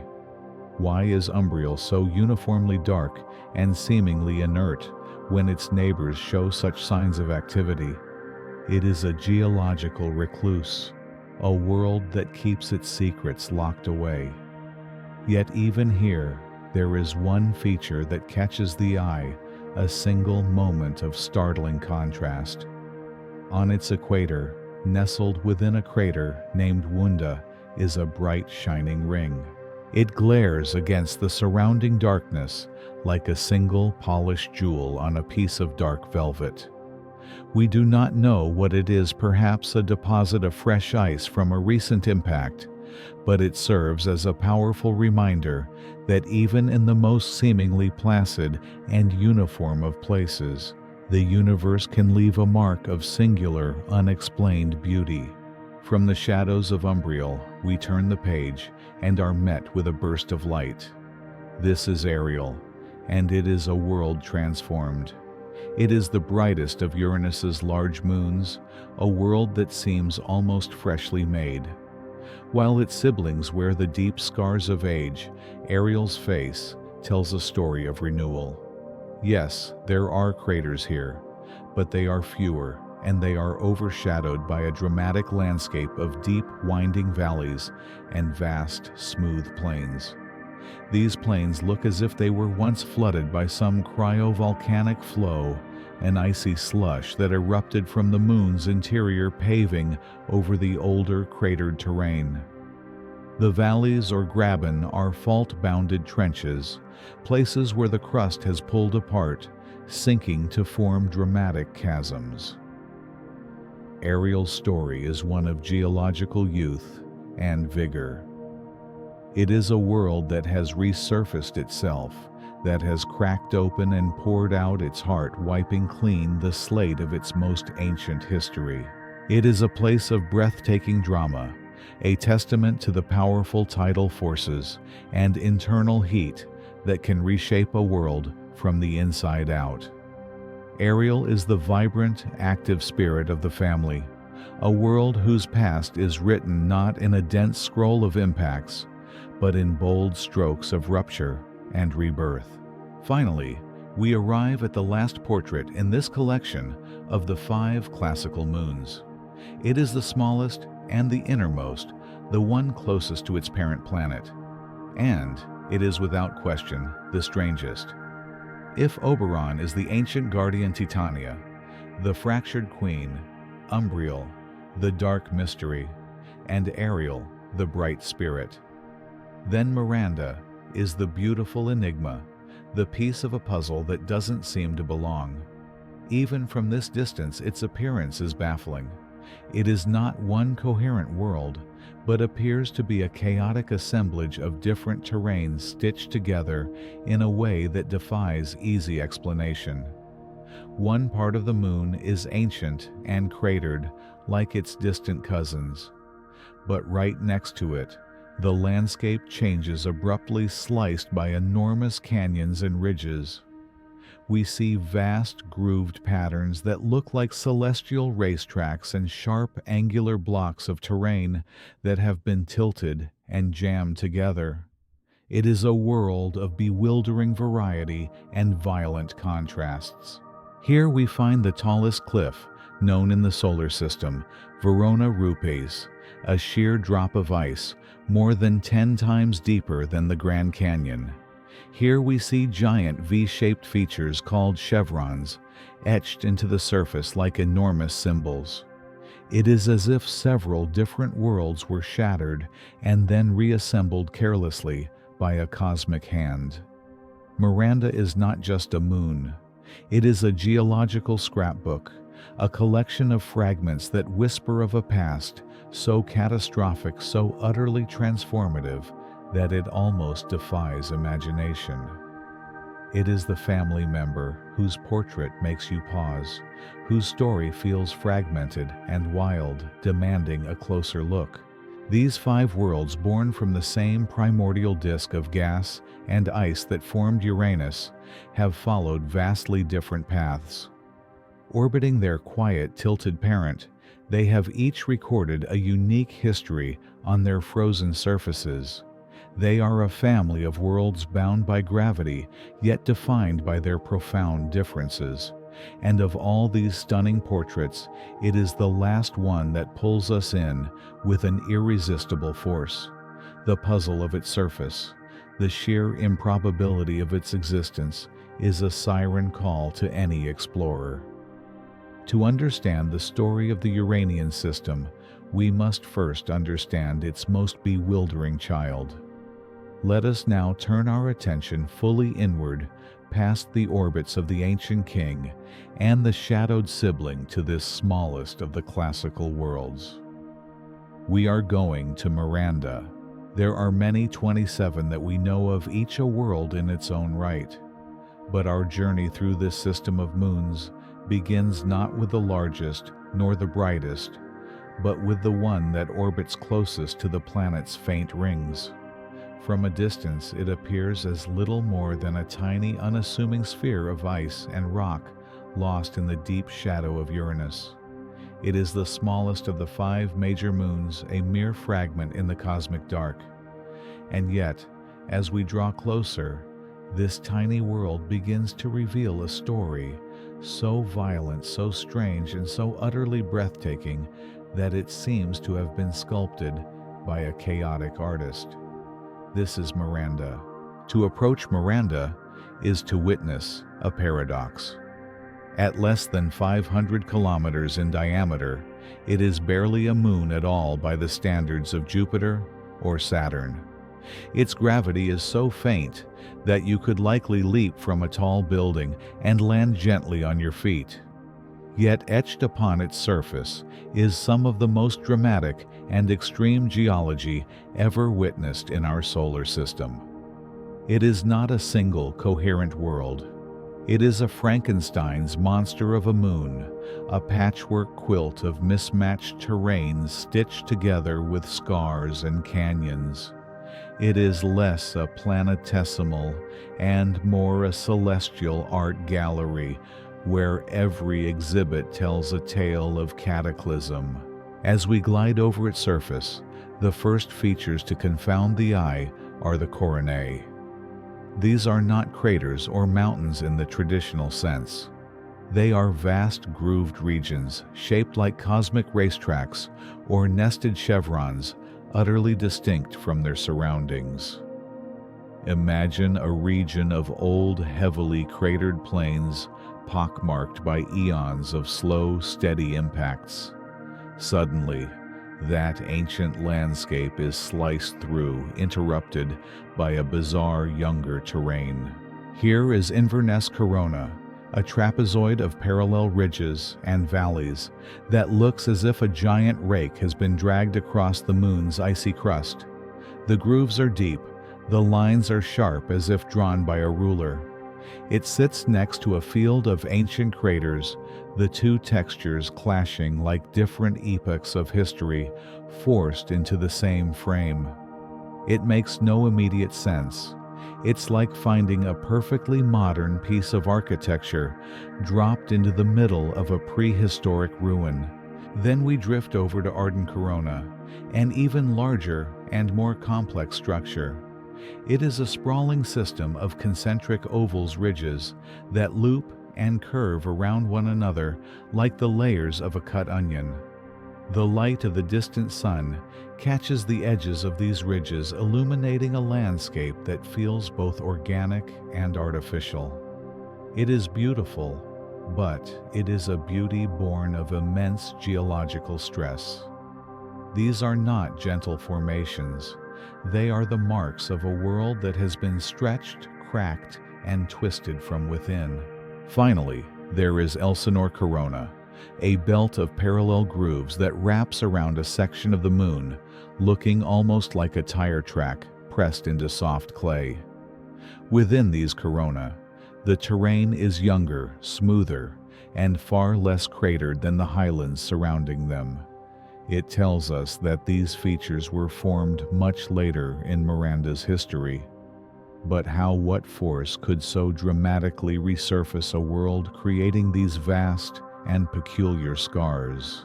The answer, scientists believe, is a story of utter destruction and improbable rebirth. The leading hypothesis for Miranda's fractured appearance is that this tiny moon was not always whole. Long ago, in the chaotic youth of the solar system, it is thought that Miranda was struck by an object so massive that the collision shattered it completely. The moon was blown apart, reduced to a cloud of ice and rock fragments orbiting Uranus. But gravity is a patient and relentless force. Over millions of years, the pieces did not drift away forever. Instead, they began to fall back toward their common center of mass. They began to reassemble. Imagine this process in the deep silence of space. Huge chunks of the former moon some miles across slowly, inexorably pulling back together. Some pieces were from the original core, dense and rocky.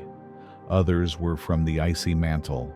Some were fragments of the ancient cratered crust. They did not reassemble neatly. They crashed together, fused, and settled into a jumbled, chaotic sphere. A dense piece of the core might end up near the surface, while a light, icy chunk of crust could be buried deep within. This gravitational reassembly created enormous tidal stresses and immense heat from the friction and impacts. The partially molten interior would have churned, pushing and pulling at the newly formed unstable crust. This is what geologists think created the coronae. Great plumes of warmer, softer ice from the interior may have welled up, pushing the surface apart, creating the ridges and grooves, resurfacing entire regions with fresh material. Miranda is not a moon that simply formed and then cooled.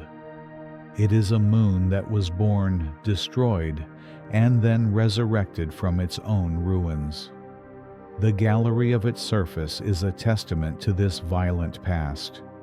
Every cliff, every canyon is a memory of that shattering, and among these memories, one stands taller and more terrifying than any other. As we navigate the jumbled terrains past the clashing textures of old and new, we arrive at the edge of something that defies belief. It is a cliff. But the word cliff feels inadequate, a frail human term for a feature of this scale. This is Verona Rupes. Named after the setting of a Shakespearean tragedy, it is the tallest known cliff in the solar system.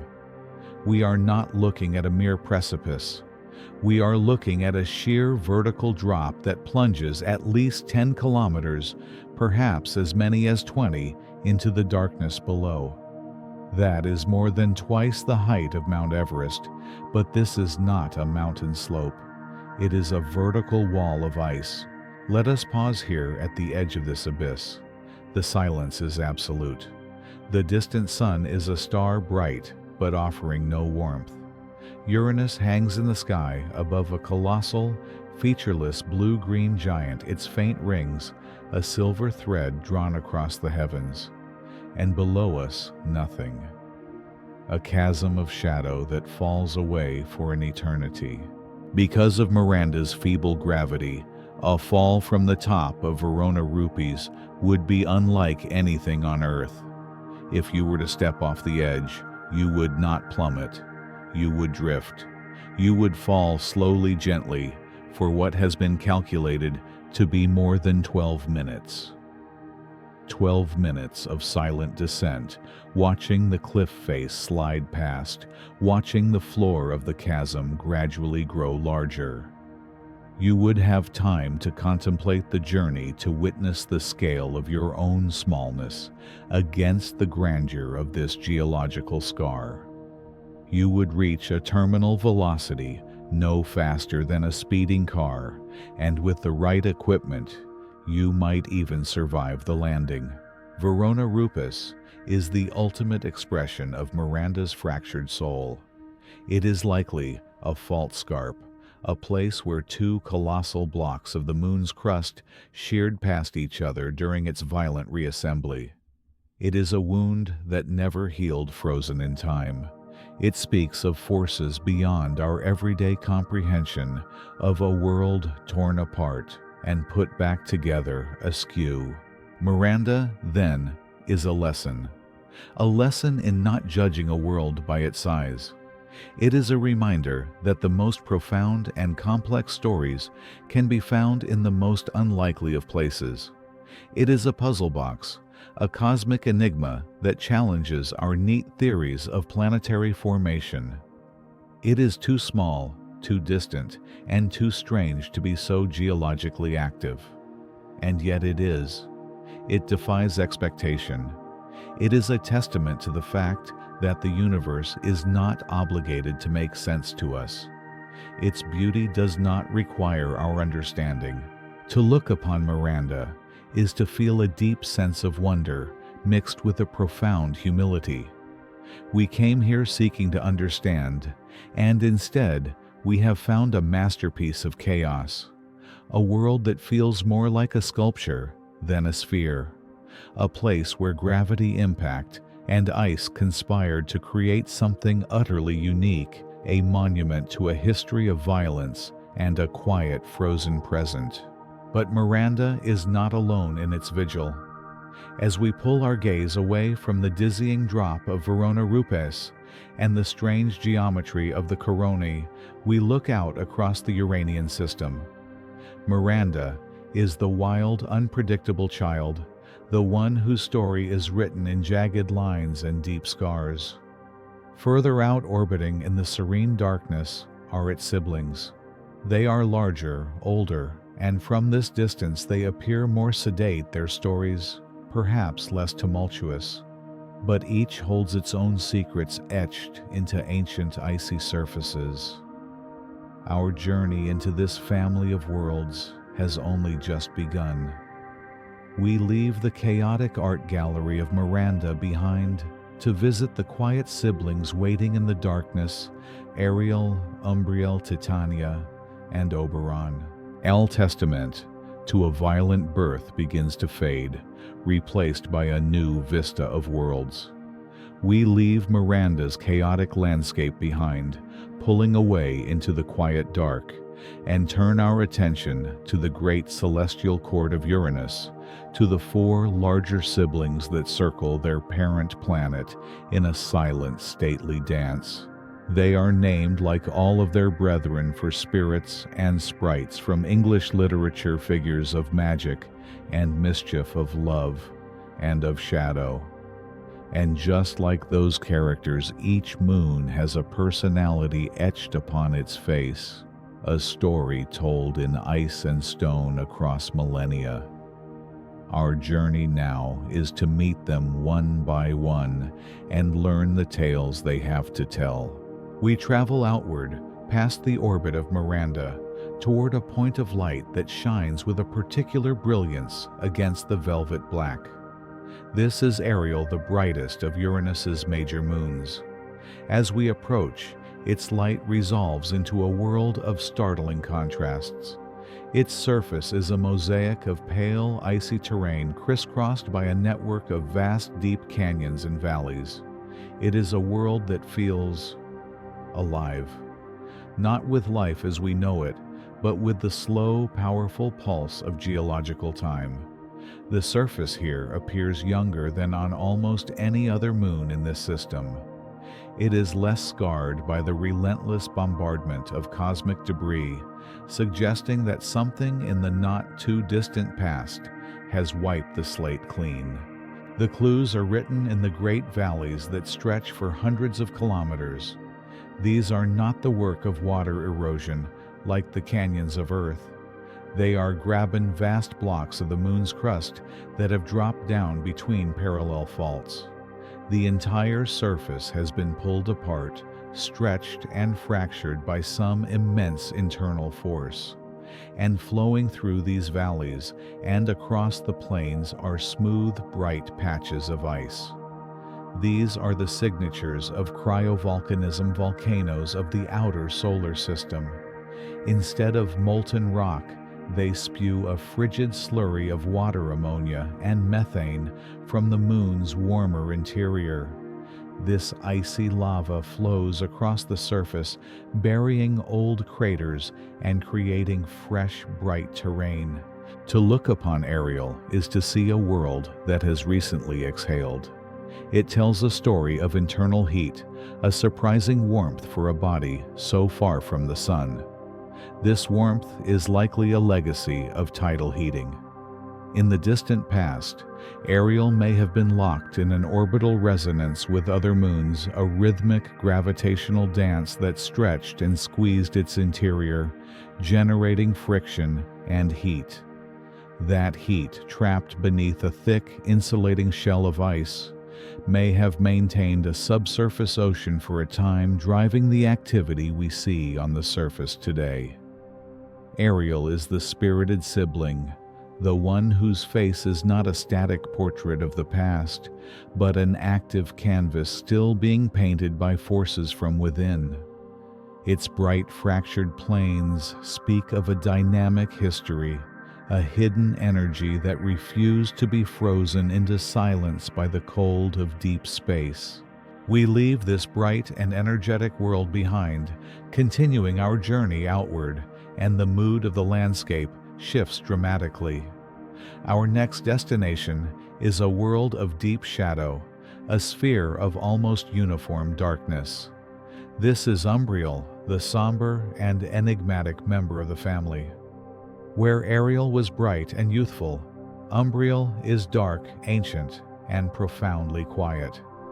It is one of the darkest bodies in the Uranian system, reflecting light as poorly as a lump of coal. Its surface is a testament to endurance, a relic from the early days of the solar system.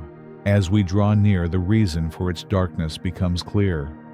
Umbriel's face is saturated with craters, overlapping and eroding one another, a record of billions of years of impacts. Unlike Ariel, there are no vast canyons, no smooth plains of recent ice flows. The surface here is old, perhaps unchanged for eons. It seems that whatever internal engine powered Ariel's renewal either never ignited within Umbriel or sputtered out long, long ago. It is a fossil world preserving the scars of its formation and the long, violent history of its cosmic neighborhood. Its dark surface is thought to be a mixture of ice and a significant amount of carbonaceous rock and dust, a primordial grime that has accumulated over ages. And yet, in this monotonous landscape of shadow and craters, there is one feature that draws the eye, a single point of mystery. Near its equator lies the crater Wunda, and on its floor is a brilliant white ring. Against the deep gray of the surrounding terrain, it shines like a diamond on black velvet. Its origin is a puzzle. Is it a fresh deposit of bright ice excavated by a recent impact? Is it a concentration of frozen carbon dioxide? Whatever it is a singular point of defiance against the moon's otherwise uniform gloom.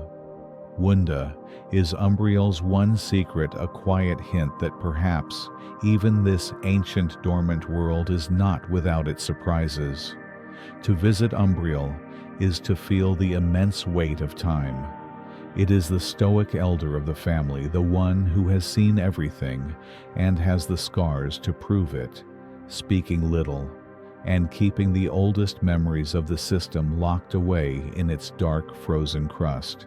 The stark difference between Ariel's youthful energy and Umbriel's ancient stillness begs a question: how can two worlds so close to one another be so different? The answer lies in the subtle and powerful forces that govern these celestial bodies. The lifeblood of a moon in the outer solar system is heat, and that heat doesn't just come from the distant sun. It comes from gravity itself. The constant gravitational tug from the massive planet Uranus and the rhythmic pulls from neighboring moons can create a powerful friction deep within a moon's core.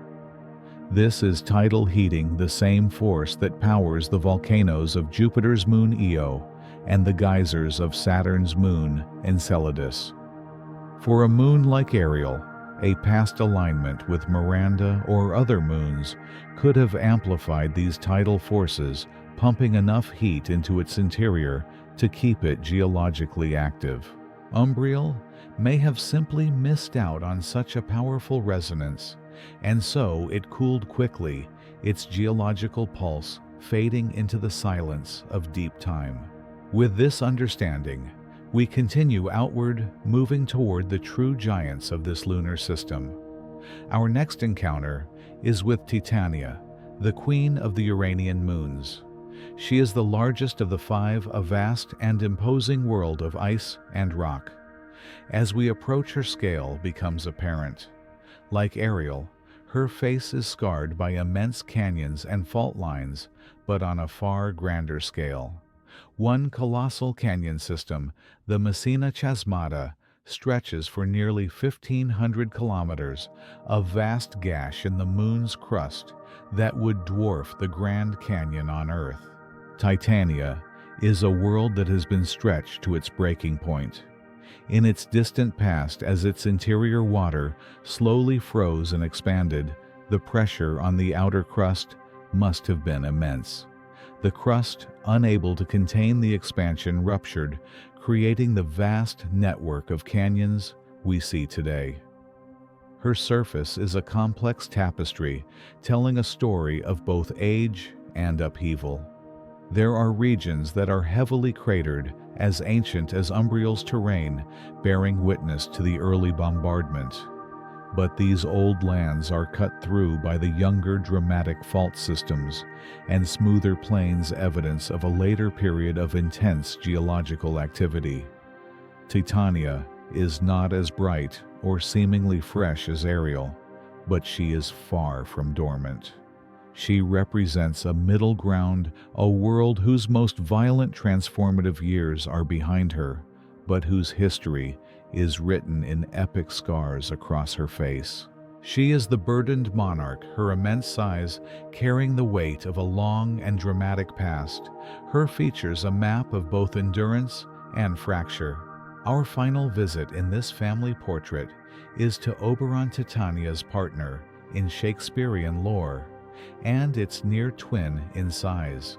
It orbits farthest of the five major moons, a lonely sentinel at the edge of this inner court. From a distance, Oberon looks much like Umbriel, dark, ancient, and heavily cratered.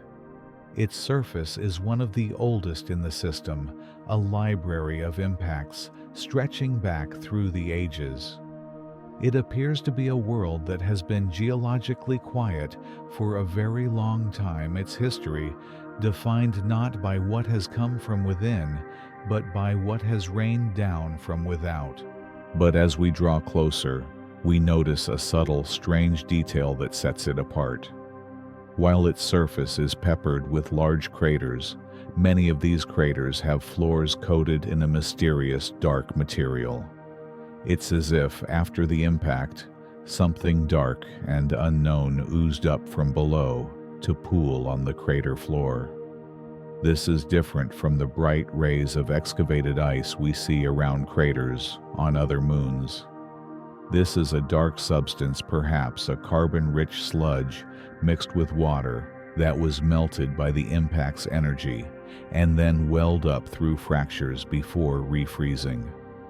Oberon, then, is the keeper of a different kind of secret. While Umbriel is uniformly ancient, Oberon hints at a more complex composition hidden just beneath its surface. It shares the age and stillness of its darker sibling, but its scars weep a dark substance, a clue to a different inner makeup. It is the Stoic king sharing the throne with Titania, but whose ancient face is marked by mysterious stains hinting at a hidden depth. And so our tour of the quiet siblings comes to an end. We have met the bright, energetic Ariel, the dark, ancient Umbriel, the vast, fractured Titania, and the secretive, stoic Oberon. Together, they form a family portrait, each with a unique personality, each telling a piece of the story of this distant planetary system. They show us that a moon is not just a rock, but a world with a history shaped by violence, heat, and the slow, inexorable pull of gravity. They are the children of a tilted giant following their parent in its strange sideways journey around the sun. Now we pull back, leaving these 5 varied worlds to continue their silent orbits.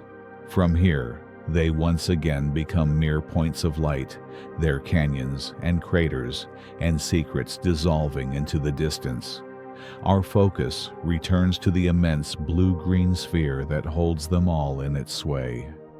We have explored its rings and its court of moons, but we have yet to truly confront the planet itself. As we drift in the silence, watching its pale, featureless atmosphere turn slowly beneath us, a profound sense of isolation begins to settle in. We have visited the children, but now it is time to contemplate the parent, the lonely monarch of this distant realm. Our journey concludes by turning our gaze to the great quiet heart of it all, to the enduring solitude of the ice giant. In each a world with its own story, its own face turned toward the distant, indifferent sun. Our journey now enters its final quiet phase. We are pulling away our trajectory, a slow, graceful arc, bending back toward the inner solar system. The great celestial court of Uranus begins to recede. One by one, the larger moons Oberon, Titania, Ariel, and Umbriel resolve back into the points of light.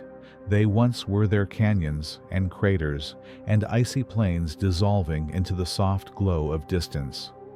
They resume their silent, stately dance, a family of worlds bound by gravity, their individual dramas playing out on a stage too vast and too remote for us to witness any longer. We look back, and the planet itself begins to shrink. The pale cyan sphere which for so long filled our view with its serene and inscrutable presence now hangs in the velvet blackness like a polished stone. Its delicate dusky rings, once a filigree of cosmic dust and ice, now merge into a faint ethereal halo. The subtle bands of its atmosphere, the faint whispers of methane clouds, blur into a single uniform hue of aquamarine. It is a lesson in perspective, a reminder that even the grandest of worlds can be diminished by distance, becoming just another light in the infinite tapestry of the cosmos. There is a profound silence out here, a quiet that is more than the absence of sound. It is the silence of immense space of distances that defy easy comprehension. The sun, from this vantage point, is no longer the commanding golden orb of our home sky. It is merely the brightest star, a brilliant, distant diamond, casting a cold, weak light. The warmth of the inner solar system is a distant memory. Here in the realm of the ice giants, the universe feels still, ancient, and patient. It is a cold that is not aggressive, but deep and abiding, the fundamental temperature of space itself, far from the hearth of any star. In this deep quiet, we have time to reflect on the world we are leaving behind. Uranus is the nonconformist of our solar system, the quiet, eccentric. While its siblings spin with a dignified upright posture, Uranus lies on its side, rolling through its orbit like a barrel. This extreme axial tilt is not a choice, but a scar, the enduring signature of a cataclysmic collision in its distant past. An impact of unimaginable violence from an object, perhaps the size of Earth, is thought to have knocked the young planet over forever, changing its orientation to the sun. And so, what might be seen as an oddity, a cosmic mistake, is in fact the planet's deepest truth. It is a testament to its history, a story of survival written into its very rotation. It does not fight its nature, it simply lives it. For 42 years, one pole is bathed in continuous pale sunlight, while the other is locked in an equally long winter of absolute darkness. Then slowly, the planet rolls on and the seasons turn. A summer and winter that each last longer than many human lifetimes. There is a powerful lesson in this placid acceptance. The planet does not lament its past or yearn for a different orientation. It simply is. It moves through the dark, tracing its 84-year path, governed by the laws of physics and the echoes of its own formation. It teaches us about the nature of identity, that our own histories, our own impacts and traumas do not have to be seen as flaws. They are the forces that have tilted us, that have shaped the axis around which our own lives turn. To embrace our own unique inclination, our own way of facing the sun, is to find a kind of peace. Uranus, in its solitude, is a symbol of this quiet integrity. As it shrinks further, becoming a mere pinprick of turquoise light against the star-dusted black we think of its discovery. For millennia, humanity looked to the heavens and saw a solar system that ended with Saturn. The universe was tidy, knowable, contained. The planets were named for the great gods of antiquity, and their number was fixed. It was a celestial map that had held for all of recorded history. Then, on a clear night in March of 1781, a musician and amateur astronomer named William Herschel, using a homemade telescope in the back garden of his home in Bath, England, noticed something peculiar. He saw a faint object that was not a star. It was too steady, and it seemed to have a small disc-like shape. He tracked it over several nights and saw that it moved against the background of fixed stars. He thought at first that he had found a comet, but as other astronomers turned their own telescopes toward his discovery, and as mathematicians began to calculate its orbit, a staggering realization dawned. This was not a comet. This was a planet. A seventh planet orbiting the sun at a distance so vast it was almost unimaginable. With this single discovery, the known boundaries of the solar system doubled. The celestial map, which had seemed so complete, was suddenly torn open, revealing a universe far larger, far colder, and far more mysterious than anyone had ever dreamed. That discovery was more than just an act of astronomical cataloging. It was a profound shift in human consciousness. It was a lesson in humility, a reminder that what we see is not all there is. It suggested that the darkness held more wonders, that there were more worlds waiting to be found, not just in our own solar system, but beyond. The discovery of Uranus was the beginning of the modern age of exploration, the moment we truly began to understand the scale of our cosmic neighborhood. It sparked a new era of curiosity, a hunger to know what else lay hidden in the deep. And so, as we make our long journey home, we carry that legacy with us. The faint, blue-green light of Uranus, now almost indistinguishable from the distant stars, is a beacon of that wonder. It is a reminder that the universe is always larger than our current understanding of it. It is a testament to the power of a single curious mind looking up into the night sky, patient and persistent, willing to see something new. The journey to this sideways world has been a journey into strangeness and serenity. We have seen the storms that rage in its deep atmosphere, the ghostly dance of its dark rings, and the violent shattered landscapes of its moon Miranda. We have felt the profound cold and the immense unhurried passage of time. We have stood in our imaginations on a world where a season is a lifetime, where the sun rises and sets only once every 42 years. But more than that, we have visited a place of quiet being. Uranus does not clamor for attention like Jupiter, with its great red spot and swirling violent storms. It does not wear its beauty as openly as Saturn, with its magnificent luminous rings. It is subtle. It is reserved. It keeps its secrets veiled in a soft blue-green haze. Its story is one of ancient violence and present-day peace, of a dramatic past that has settled into a slow, calm, and tilted existence. It is a world that reminds us that there is beauty in quietness, strength in solitude, and a deep, abiding grace in simply being true to one's own unlikely story. The last glimmer of the ice giant fades, and we are once again voyagers in the great ocean of space between the worlds, our own small, warm home now the destination. But we are changed. We have seen a world that rolls on its side, a world of pale light and deep time. And in its quiet, lonely orbit, we have found a reflection of the endless, strange, and beautiful possibilities that the universe holds. The memory of that serene blue-green light will stay with us, a quiet reminder of the solitude, the history, and the profound peace of the sideways planet. Closing reflection. Our journey through the cosmos, from the familiar glow of our own moon to the distant shores of the ice giants, is ultimately a journey back to ourselves.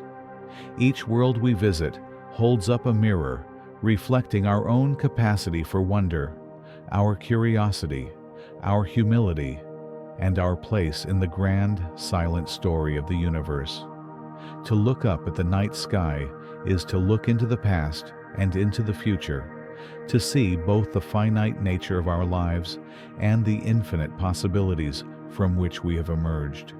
And in that gaze we find not loneliness, but a profound and peaceful connection to everything that is and was and is yet to be.